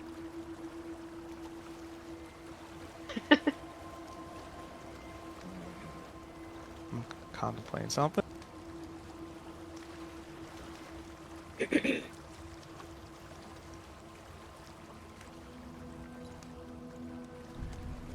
Nope.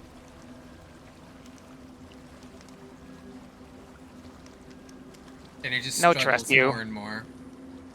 It says, "Me no trust you. Me fly away." And it's trying to get out of your grip, and it can't.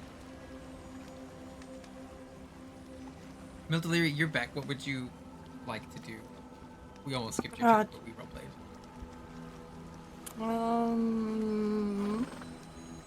Is Bug on the surface now, or is she still swimming up? She's on that rock over there, mostly dead. Okay. She's been healed, but she's still struggling. It's 20 feet, plus I have to jump down 15 feet. I'd have to go across 5 feet, jump down 15 feet. That'll be 20. 30. I can make it over there, especially with Long Strider. Yeah. So Mildew's gonna jump down, rush past Violet here. Oops.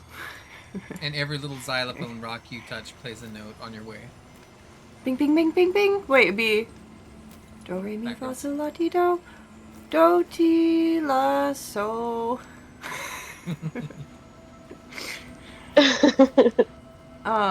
And then I am going to use my final spell slot to use Cure Wounds on Bug.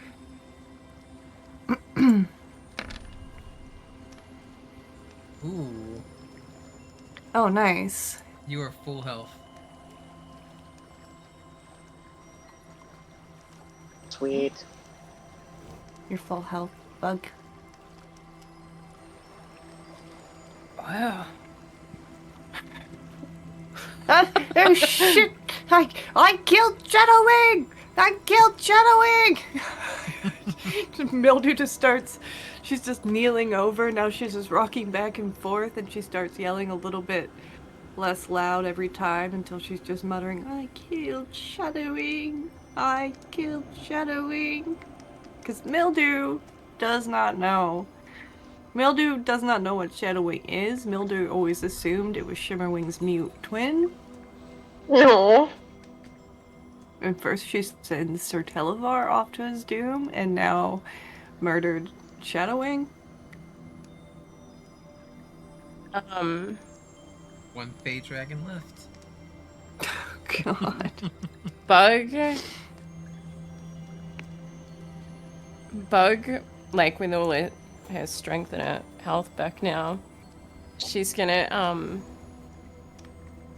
sort of grab Mildew like collar area to like try snap her out of it and be like, hey, just don't think about that right now. We gotta help Shimmerwing. What's all I can see even when I keep my eyes open is just all the blood. There's so much blood. Shimmerwing has been underwater for quite a while at this time.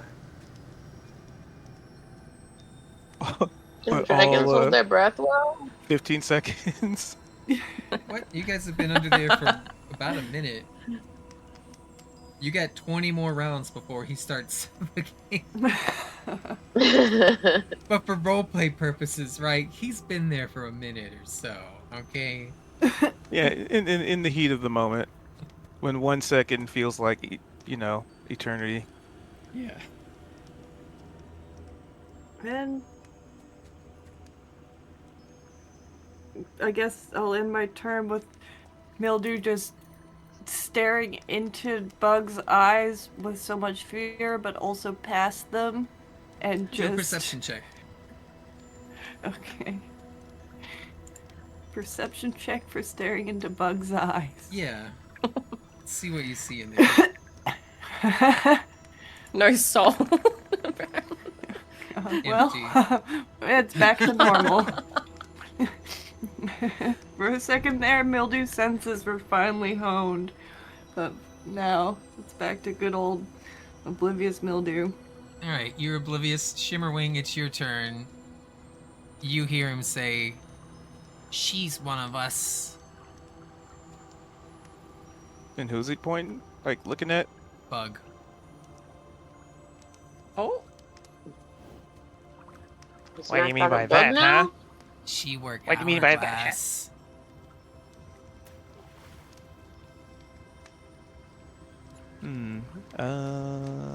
Insight check? Yeah, go ahead.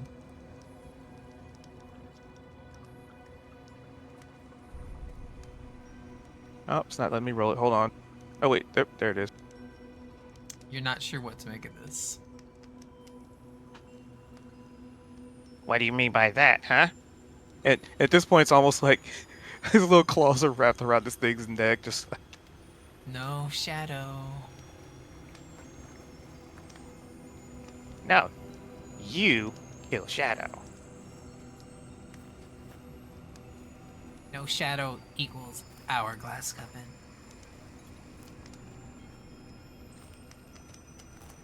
I forgot what I would...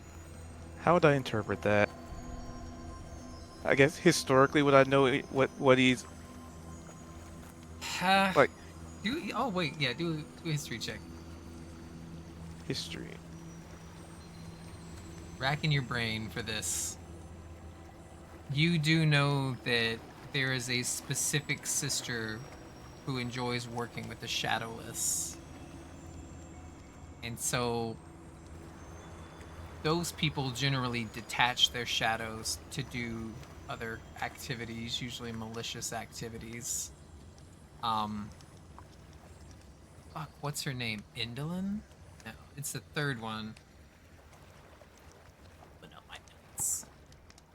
There's Granny I should have this Nightshade, memorized. Andolin, and Bablorna. Yeah, it's Indolin. It's Indolin. Scabatha's the...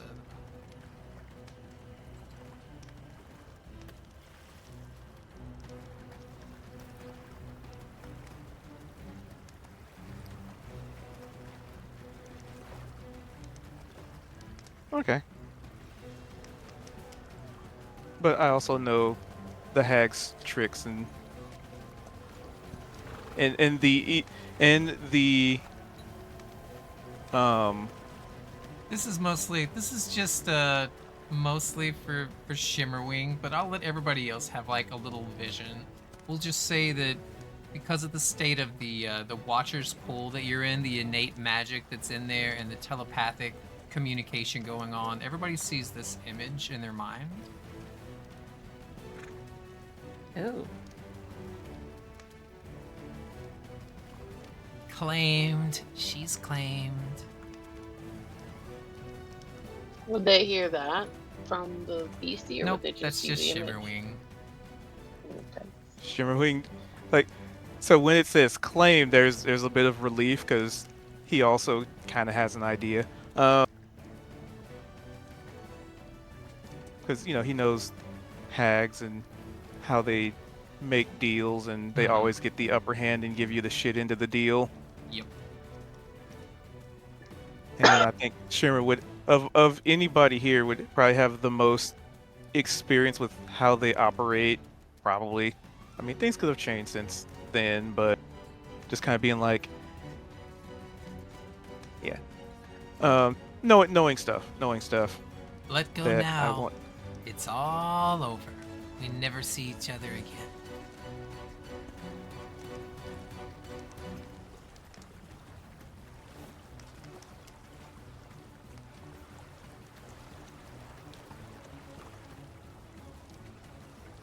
And what if we do come across you later? I fly the other way. I don't need trouble. Too Did many, you too s- strong. I Did give you up. serve Zabildna before Coven? Long time ago, Sibilna abandoned us. Hourglass say so.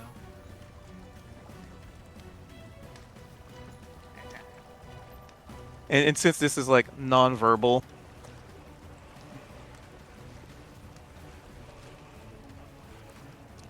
No. Hourglass. Take away Zabildna. At that, you see it like exhale through its nostrils, bubbles like filling the area around it. Did we get Hourglass? Too strong. Are there others like you around here? 3. And they all serve Coven? No, they solo. Abandoned, cry, mourn, hide. Where? They pull the map out. Yawn.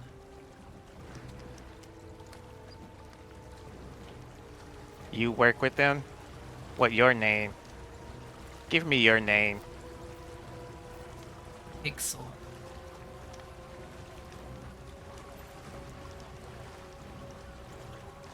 Pixel.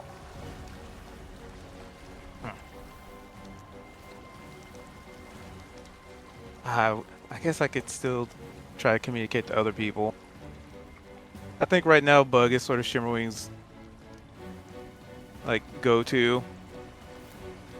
He say if we let him go, he'll leave forever and go to thither. And if we show up, he go other way.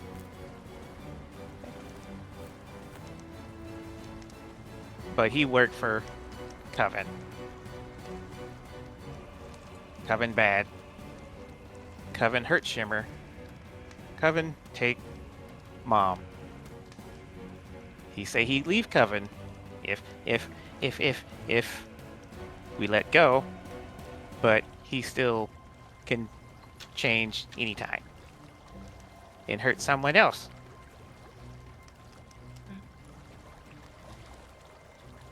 Oh, I got your back, Shimmerwing. If you want to let him go, we can do that. If you want to kill him, I'll help you.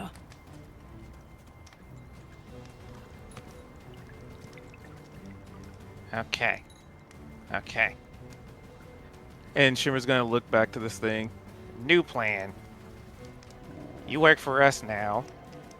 Abandon if you abandon Coven and claim loyalty to us and abide by what we tell you to do and say, then we let you live. Deal. And with a bit of hesitation, you know, in Shimmer's mind, this is like bringing some of Zybilna's, like, albeit kind of evil, but, you know, bringing some of Zybilna's old gang back together. Like, you work for us, you take orders from us, you don't harm or hinder us in any way. It's like, all right, well, I guess. Fine. Remember the deal. You work for us, you no harm us or hinder us in any way. And Zybilna, we work on that. And cut all ties from Coven, forever, in any way, shape, or form. Spit Intended on or Coven. unintended. That agree? And Yes. Shimmer does like holds out like a finger, like, you know, this is the Feywild like pack sealing. Oh. Yeah. It'll make a pact. Pinky promise. He breaks pinky promise, pinky falls off. And then Shimmer will let him out of the grapple. He tries to swim to the surface. I guess I'll let him. Is anybody else wanting to interject before this thing starts coming out? I mean, Maya's right there. If that thing starts swimming up underneath her, she's gonna punch it in the face. It's swimming directly she is- towards you, Maya. She has absolutely no idea what interaction has occurred. Like, she's gonna put Divine Smite on her fist, and she's gonna punch it in the face. Well, you also saw Shimmer like willingly let it go. But would she have Wing. noticed that 30 feet underwater? Would she have thought maybe Shimmer was weakened from blood loss and had to let it go? Like, I don't know. if And she you're feels surrounded concerned by about like a cloud of blood too. it. Yeah. Well, it'll do the smart thing and it'll resurface out of the water over here. Boo, I was hoping he'd come up and play music with us. And you hear it just say, "Watch," and then it just points to like the surface, and it starts shooting those chromatic rays, and it catches the grass on fire, and it does a freezing attack, and it does like a little electrical attack against one of the rocks. No attack, you.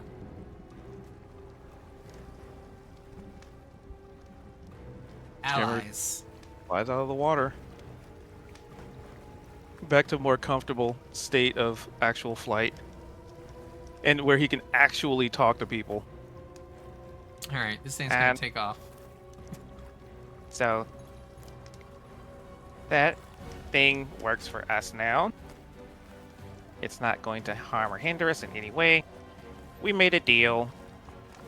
It used to work for Mom at one point, so it looked for a new job with hags. Would Maya know that that thing is part demon? I know she has a detect fiend, but does she, if she's close to a fiend, would she innately know what it is? Or does she have to use that spell? Do a history check. You have to use the ability to like know, but you could have knowledge of it. So if you do a history check, this could. She probably won't do too good on that. That's smarts, right? Let's see. Or religion. I think fiends are religion, actually. Okay. Let's see. Religion. I mean, both are intelligence, so. Yeah, knowing stuff is usually intelligence. How you spell that thing's name? IXXLE. No, it's not a grace. Excellent. Yeah. You have no idea what that thing was. Some kind of gargoyle. Like a fey gargoyle. And then you hear a voice. She didn't... Okay. Oh, go ahead. I'm just saying that makes sense. She didn't get a good look at it.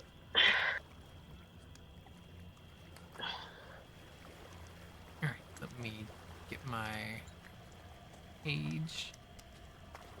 You guys are out of combat. Let me reset this. Remove all turns. You can do whatever you want. While I open my thing. How hurt is Shimmerwing? He's alright. A couple scratches. I was just So jumping on the keys, trying to get this. So seeing Maya on the surface, Shimmer's just gonna like,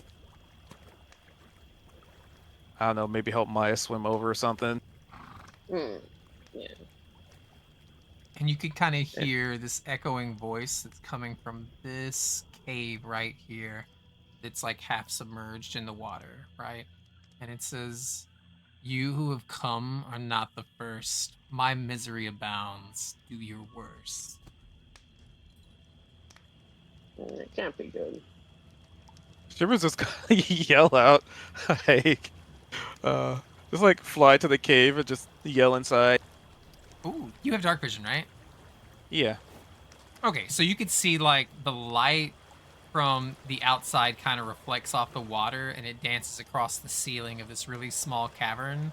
And at the back of the cave, there's an antlered serpent that has risen above the water and it's looking at you with a downcast kind of look in its eye. Like it thinks you're here to murder it, basically. Lucy! No. Lucy! Long time no see. Hi. Shimmerwing's just like flapping about happily and waving. Maybe little sparkles like falling off of him as he does so.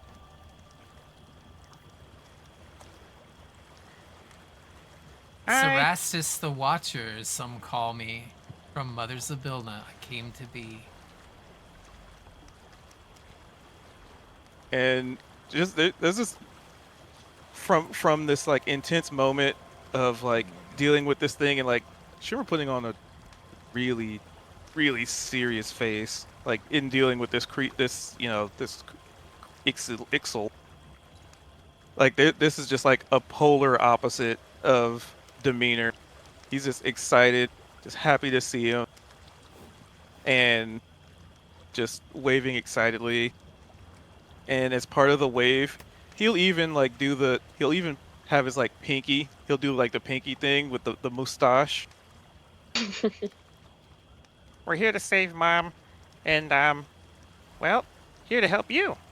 Well, I mean, they kind of want some answers, but I just wanted to say hi to old friends. Hi.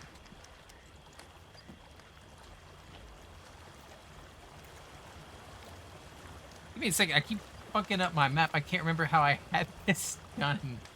Is it on the map layer? Is it on the GM layer? Do I bring this to the front? Change layer. Bring to the front. Change layer to the map layer. That work? Can you see a moose in the cave?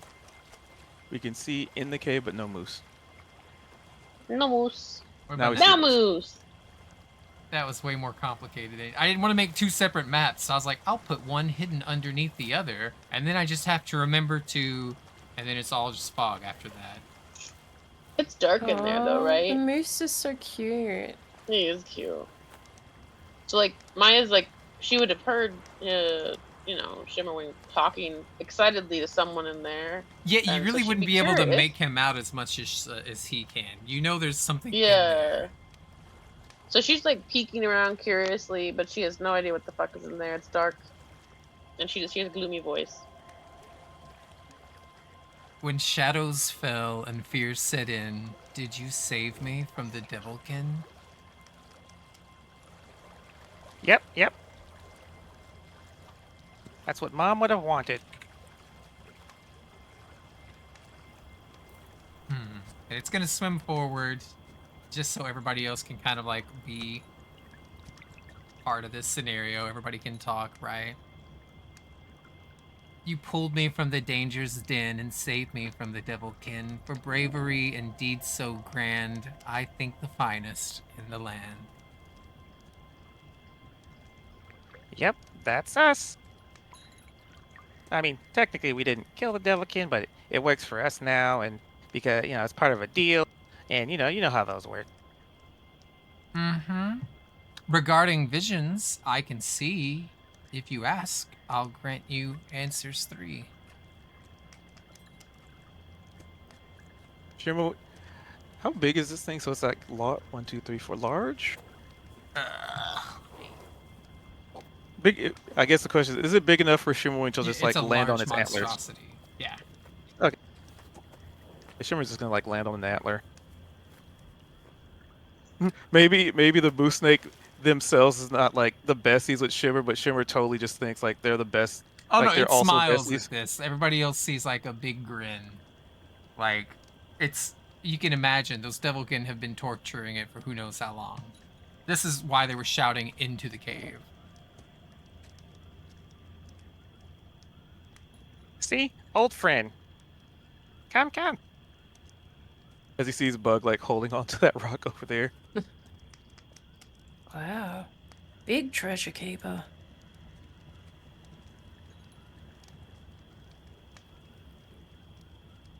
Sounds like we'll answer 3 questions, and I know you guys have a lot of questions, but you know, Moosey's safe. Perhaps before we ask our questions 3, we should reconvene and discuss what those questions should be. Did you say that in a question format? Because it sounded like it. Did not really. No. I'm really tempted to make Violet ask for somewhere to sleep. Speak your mind, but carefully. The questions you may ask are only 3. Choose your words and make them count, for I give no more than this amount. I see. Okay. Oh, great moose snake. I'll be sure not to be a fool and make a mistake. All right. Huddle. Could Maya's gonna join the huddle. She's gonna flop down on the rock and pull off her giant, like, fucking, her, you know, male boot, which is, like, metal, and just start pouring water out of it, looking grumpy, because she's getting wet on all armor's not fun. Well, I'm not certain about you folks, but after that whole exchange, I'm rather spent. Do you think we could spend the night and discuss what our questions will be over a campfire? How close to the moose snake are you asking this? Oh god, I'm like... We're huddled away. Yeah, but we're I'm like 20 feet. Okay. I'm exhausted. I could definitely use the sleep. There is a big house up there. And points to the giant structure on top of the rock. I don't take up much space. Sleep would be nice. And Violet's EP, so... Yeah, I'm exhausted for singing. Yep.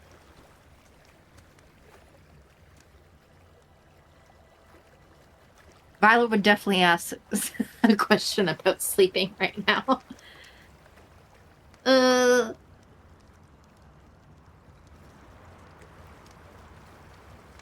So, yeah, maybe we sleep on it. Sleep sounds good. Yes, oh great. Moose steak, I acknowledge you. The roof is caved, the floorboards split. I warn you now, the house unfit. The shadows crawl, the cold winds blow. It's not a place you want to go. Alright, Violet's gonna get her servant to go mend it up. Can't we just sleep on the ground over here? Look at it. It's nice and squishy. Is this a question that you're asking? She's not asking the group. Like, well, okay. Are how you close is the verbalizing moose this? Pretty close. No. Can she specify if she wants to ask a question to the group and not the... Oh, that's a good question. You can I ask. specify who I'm... No, because No. it's asking the question of fucking moose steak. The I time don't is care short, about a the house. shadows grow. If you have questions, ask them now. For once I leave and close the door, the chance is gone forevermore. Where's Zaza? I guess we... Oh, shit. Well, we know that. Oh, we know where Zaza is. Well, no, you asked. Where's the path to Zaza? Oh, we know where that is, too. Okay, never mind. I'm not gonna say it again because he might count these all as questions. I'm counting them as questions. All right, where is Zaza is what you want the first question, right? You're trying to change the first question into a different question. Can we just make it one question? One bad question instead You're of asking two? me, or are you asking in game? DM. What's the how are you wanting to word it? Actually, you know what? See, actually, I'll wait for the result of the first one. Then I'll have some. What's Violet's question?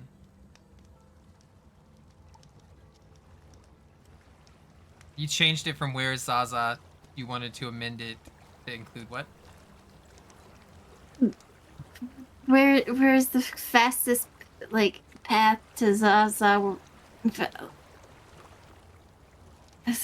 Yeah, I was gonna add more, but that's what I said.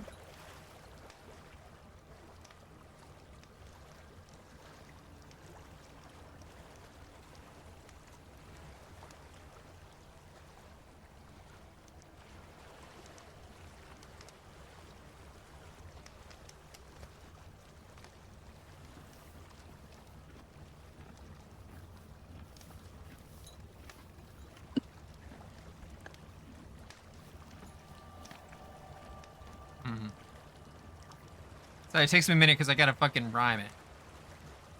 Ugh. Seek not the mud nor the swamp's heavy tire, but the prize that you crave is in heart's desire.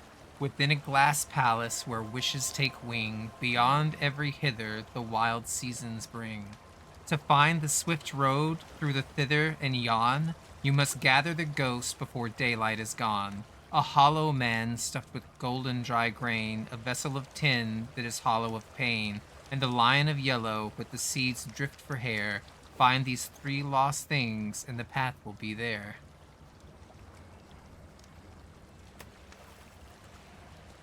Sick. Thanks, Moose Snake.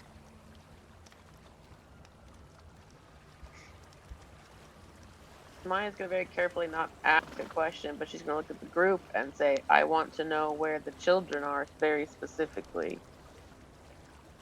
However you want to get that information.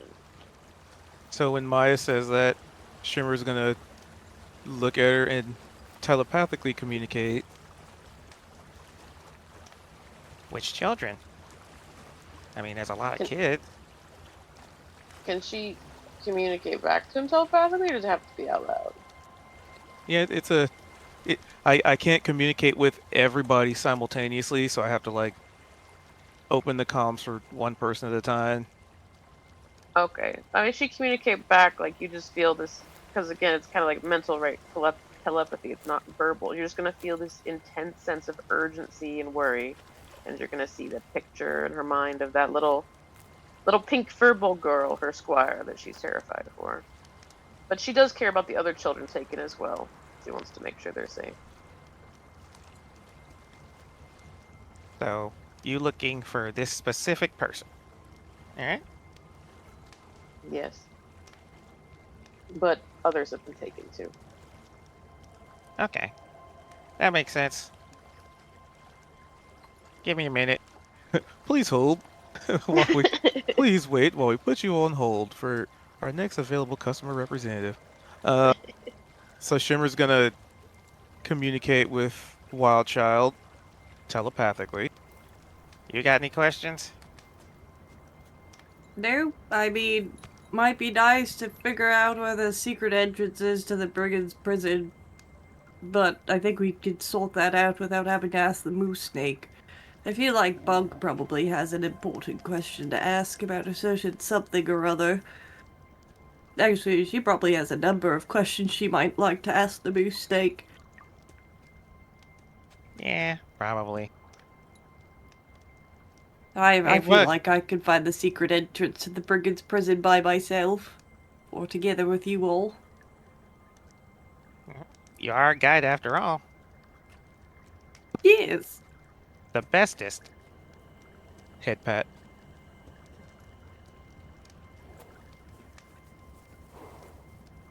Bug, you got question? We have 2 left. I've got like 20. But yeah, I could probably narrow it down to 1. Oh, what question that? Did you guys at least write down the answer to the first question? You were going so fast that I'm so tired that I could only catch part of it. I was typing it as fast as I could, though. You want me to repeat it? Yeah. There's an app that we can. This app called Scribe, and I can just write. Ooh. My microphone has something that writes down everything people says. Yeah, but it's more fun in character if you're going off memory, right? Or how fast you Okay, right. fine. They said, seek not the mud, nor the swamp's heavy tire, for the prize that you crave is in heart's desire. Heart's desire. Within a glass palace where wishes take wing, beyond every hither the wild seasons bring. To find the swift road through the thither and yon, you must gather the ghost before daylight is gone.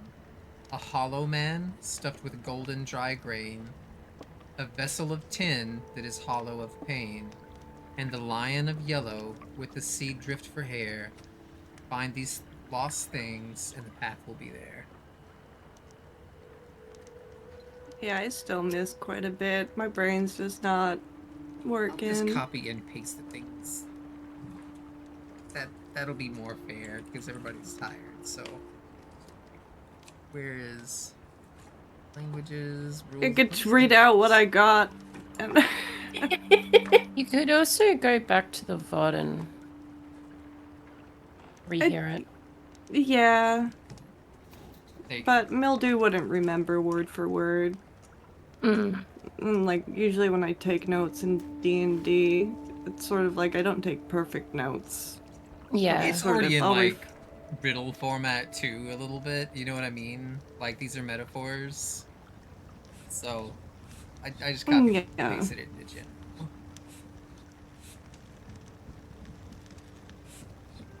If there's something that, like, I know that Mildew heard, but I didn't take it down in my notes, I usually do, like, a history check. And then I try not to write, like, my notes are imperfect, just like Mildew's memory is imperfect. Right. Yeah. So I do refer back to my notes when I'm trying to recall information. And I mean, sometimes, too, I even RP that she's, like, scribbling everything down. Could have done that here, too, but... Okay, yeah. I think for fun, we'll add a visual component, and as the moose snake is like just answering this and reciting poetry, in the water you can see the reflection of a headless scarecrow.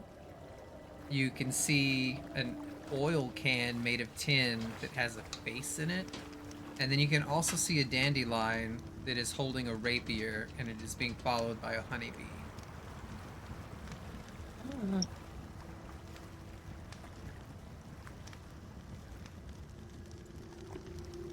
Okay, when it's visual, then I can just picture the thing in my head, and then I can actually get it all down.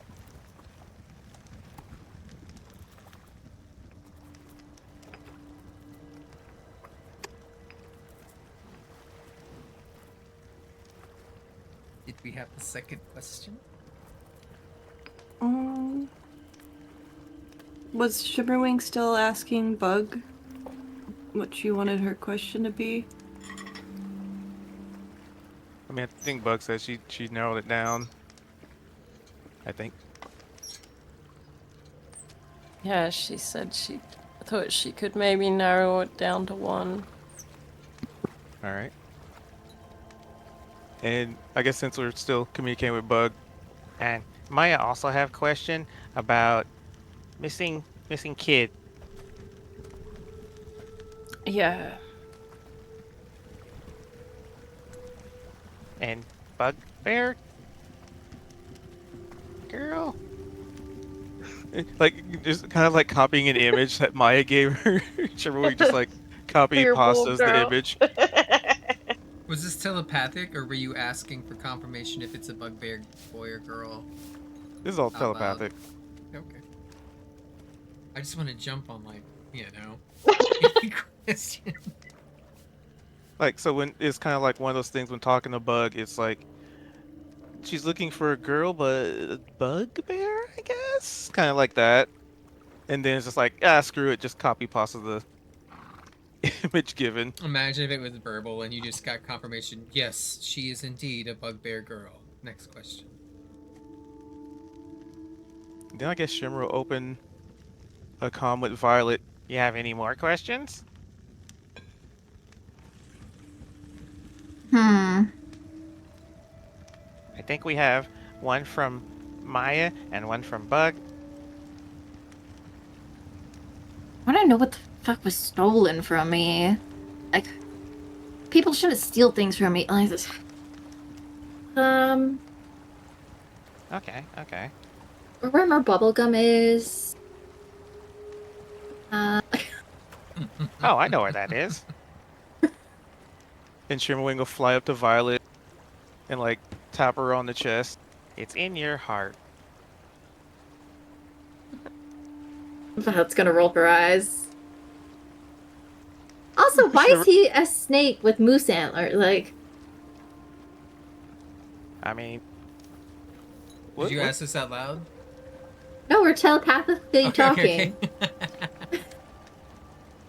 Alright, yeah. I mean, that's it's fair. no different than Points to Maya and points to Wildchild and points to Bug. no different than anybody else. We all have bodies, and Or if he wants to join us on our adventure.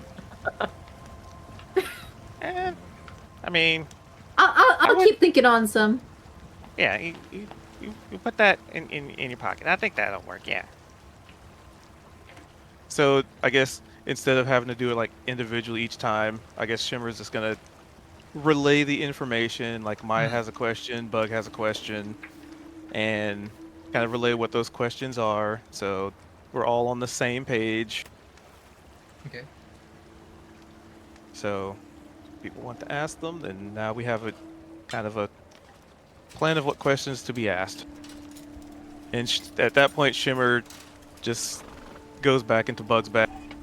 Whew, being a communicator is hard work. I have to think so hard. I probably also should have figured out a different way to save my magic. It's taken forever to get to Zaza. Actually, this is a fun scene for him. He's gonna land on Moosey's head again. Moosey is excited for the company. They've been alone a very long time. You've spoken once, so think it through. The questions left to ask are 2. Be sure your next is wise and clear before your chances disappear.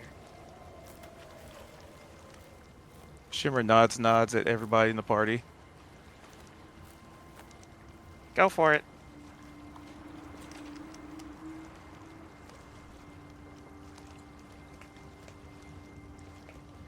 Elliot Moose Snake is on the loose. Elliot Moose Snake. Sorry, never mind. That doesn't have the same ring to it.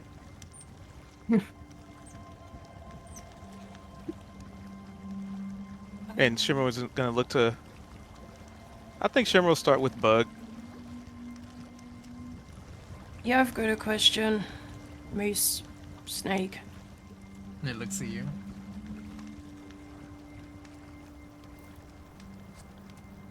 Oh man, there's like a few I want to ask.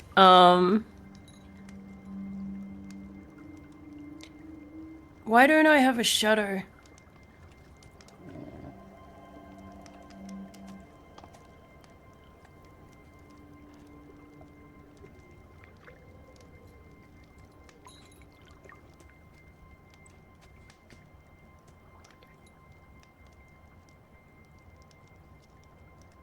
It looks at you, and it looks as if it's like peering around for a shadow, and its little eyebrows kind of, it doesn't have brows, but like brow muscles kind of like flex up. You walk through reeds, yet you cast no stain in a hollow and light where the dark should remain. The sun seeks a twin on the mud and the stone, but finds only silence because you wander alone. The slack-jawed one watched as you stepped through the door. She hungers for pieces and she craves even more. In a cottage of rot, where the great gulp is known, Bavlorna has taken what was once yours alone.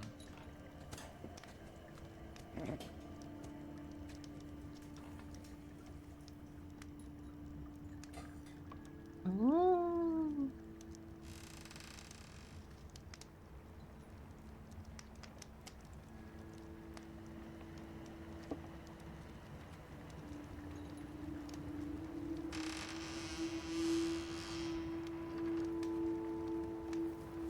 Shimmerwing nods knowingly, having no idea what the hell they're talking about.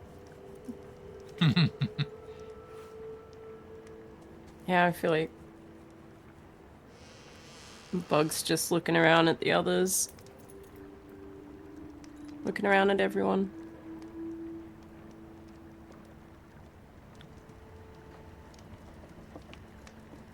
And I guess Shimmer will look to Maya. Your turn. You have a big important question. Oh god, I'm too tired to phrase this correctly. So let's see. Reviewing. Maya knows that Pim was taken and the other children were taken. Let me look at my notes. I think she knows who took them. I think she knows that that rocking chair bitch took them. What's her name? Granny Nightshade. Yeah, Granny Nightshade stole the children. She knows that.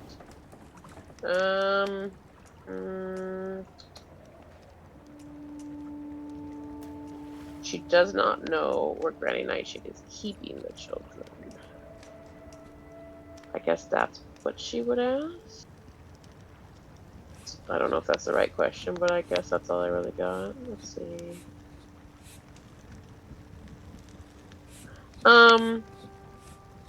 Okay, so the new moose snake, she would say, I know the grandmother who rides the rocking horse in the sky because she's been warned not to say her name. I know she has taken my Squire Pym and other children. I want to know exactly where they are so I can rescue them, please.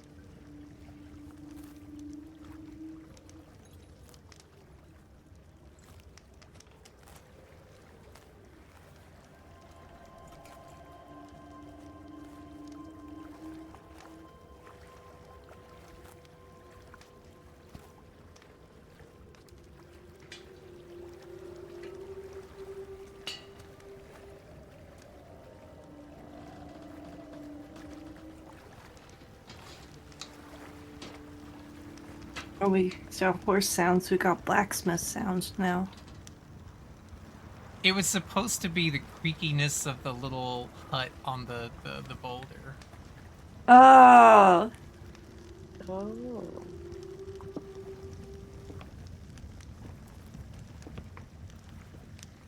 I was just proud of myself for noticing the little sounds. I thought there was a dog sniffing sound. I thought the moose snake was sniffing, and I was gonna ask out loud if the moose snake was sniffing. I did not miss it. I did not notice the sniffing sound. So was that phrased as enough of a question for the moose snake? Yeah. Oh, okay. The making shit rhyme. Why is there dishes? Oh, right. Okay. Rhyming the Just give me a minute. Give them a minute, for pity's sake. Look, I got a whole bunch of ants. Like, if you would have been like, all right, how do we end Elmer's curse, right? It's like when thumbs meet hand, the curse will end, and frogs mouth fingers find their... I got But you're just gonna answers give us... to question. I mean, you guys already kind of knew that. But the ones I didn't write down, I'm having to make... You know what I mean? I got like 20 of them right here, where it's like, what if they ask this? What if they ask this? What if they ask this specifically? All right. We're not gonna ask about Elmer. You might have. Okay. Who here remembers who Elmer is? I I have do. no idea who that is. I remember Elmer. I remember Elmer too, but You I had guys to made look a up promise his to name. him, and he has forgotten. Okay. Oh, I did not remember we made a promise to him. All right. She rides upon the rocker, the alicorn's ghost. A grandmother's kindness is a hollowed-eyed boast. Through the thither she gallops on a horse made of bone to a garden of metal where the seeds are all grown. Your squire is no longer a child of the play, for the warden has found them a debt they must pay. In a house built of chimneys where the shadows all lurch, they are weaving the loom in the heart of Loom Lurch. Okay. Well, I mean, that answered your question. That worked. Thank you, Moose Snake. It smiles Maya. appreciatively. Maya has the urge to pat the moose snake, but it's very large and she's very small and she doesn't know if that'd be appropriate, so she keeps her hands to herself. That's Shimmerwing. He's just hanging out in his horns. Can I yell out, hey, moose snake, want to join us now? Yes, you can. Go ahead. Wait, have we asked all 3 questions? Yeah, we have, okay. And the clouds get a little darker. Hey, I do ask that. I do ask that. Come hang out with us. It Join smiles. us. And you can hear like thunder for the first time that you've been in this realm. And it Also, says, can we sleep here? Is there a good place to sleep? And it continues to say, despite interruption, I thank the kindness you have shown, but please don't leave me all alone. If one of you would stay with me, we could be friends eternally. Could we come back and visit? I will What do we accept say one eternally? in your stead. Now go and walk your paths ahead. You only want to hang out with one of us? I am confusion. Hammy, go keep this moose snake company. Didn't he say eternally? Mm-hmm. Yes. I think that means forever.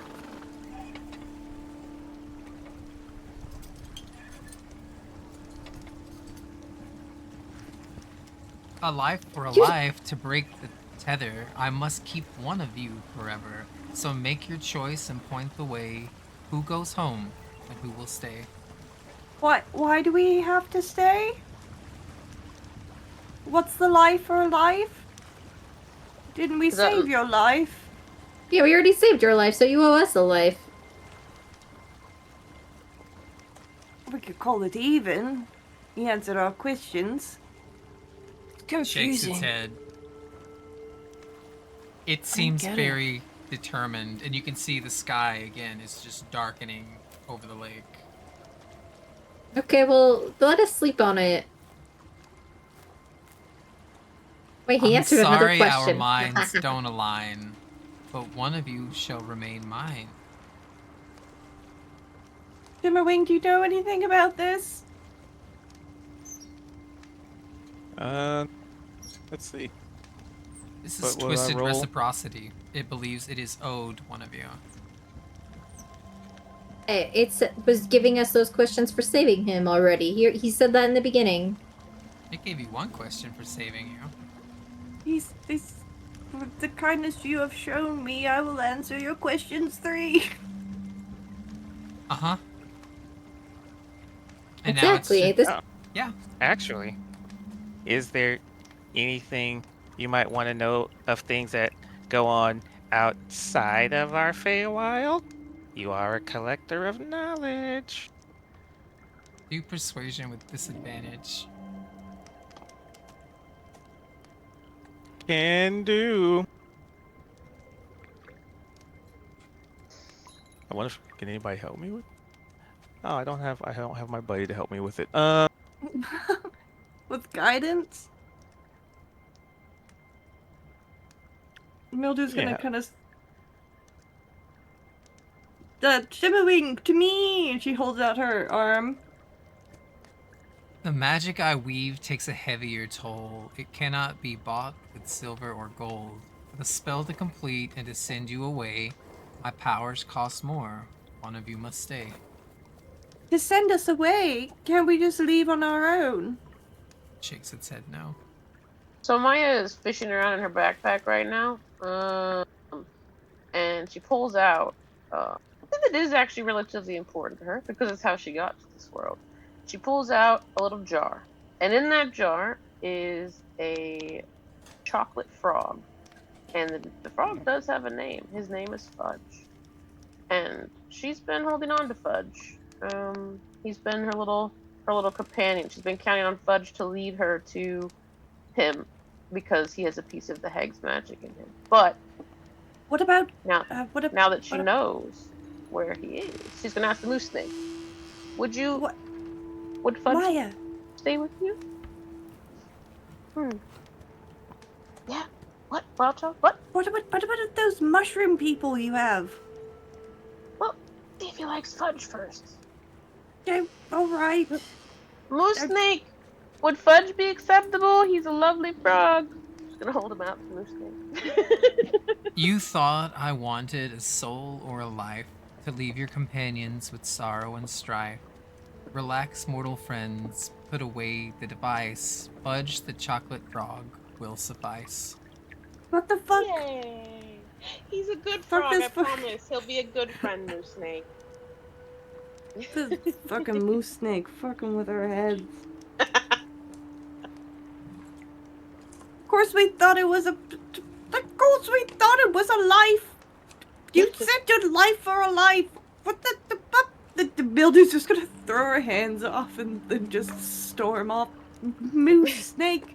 I didn't even think it was real. And then it's real and it answers your questions 3, but then it wants to take a life for a life. Oh, but no, it doesn't want a life. It only talks in riddles and rhymes, and that's just fine. I killed Shadowing, and so Telebar's probably dead, and that's just fine. Oh, hello, Hiccup.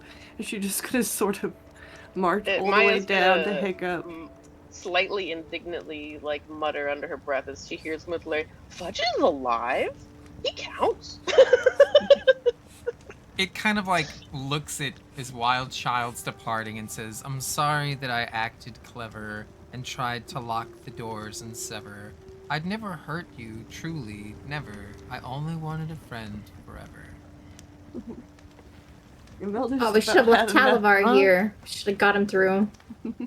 Yeah, we could have given him Talavar, that's true. Unfortunately, we sent him to jail. I don't think Talavar would have like went with it. He would have attacked the moose. Oh no! Don't attack the moose. Oh, that would be a big fight. Well, at least she's not as worried about murdering Shadow. That's good. Alright, everybody's sleepy. We could end it right here. I wanted to get to the part where we did the questions. Yeah, no, that's good. But our characters are sleepy too.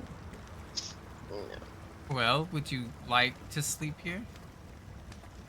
Could we nap on the beach? Like, it sounds like that house is haunted by something. You can do whatever you want. I think they were saying like the house is rickety, so like staying under it is. It says something about shadows. He said something spoopy there. I wasn't. Maybe. Yeah. Mm. I might have a fever, but I heard some spoopiness. Well, we do long rest and everything next time. Yeah, We'll probably have to reconvene as a group too and figure out what our next steps will be. Okay. Well, I'll be Shimmer's gonna honest, take. I thought Kendra was done, so I was gonna have her be the one that stays. Oh. But you said you were like, I got a new job, I can't play anymore. Bye. But I didn't. She'll volunteer to stay with the moose snake, and it'll give her bubble gum, and it'll be fine. I didn't know what my new job entails, but it sounds like I probably play. It's just I might be up to like an hour and a half late, 2 hours late. Is that just as long as 2.5 training goes on? No, I work at a restaurant, so it just depends. Oh, I gotcha. So, like Neon, like until service kind of dies down, sort of thing. Yeah. Like It's they don't have a set time to let you go. Okay. Whenever people are done eating, and then I can clean and do the closing duties. So Violet's gonna develop narcolepsy, is what you're telling us. Like she'll be like randomly asleep at the beginning of every She already does. We need somebody to Violet- get a backpack for her to sleep in, like Sherwin does. She can sleep on Yeah. Hiccup. She's already always napping on Hiccup. That's true. True. Alright, thanks for playing. I know it's super late. I really wanted to get to the end of like just to be like, oh, the moose snake's really friendly and he'll answer your questions. But then there's like this dark side to it, right? But Yeah, anyway. Mildew's that was got fun. it. That was fun. She has it up to here with fucking the Feywild at this point. Hey, this is Makes the land no of your fucking sense. ancestors, okay? Yeah, she's not. It sounded a lot better in like the stories her grandmother would tell her at bedtime. It sounded a lot. Mildew's our guide. She's supposed to be the one that puts up with this the most. Yeah. Mildew's also loyal. So she'll. Yeah. Well, there's that, and we also, in character, know that this Feywild is a corrupted version. I don't know that Mildew's trying to figured set that out yet. Nah, and Shimmer's never gonna tell. Well, he probably would. If it comes up, he probably would. It'll get much better when you reach the Thither. That's when all your Feywild dreams will come true. It's a magical forest. God. No, it's not. I feel like that's not true. I feel like we're gonna get eaten by something. You can have both happen, okay? It could be a magical, wonderful, beautiful forest filled with monsters that will eat you. Like, I mean, valid. alright, thanks for playing.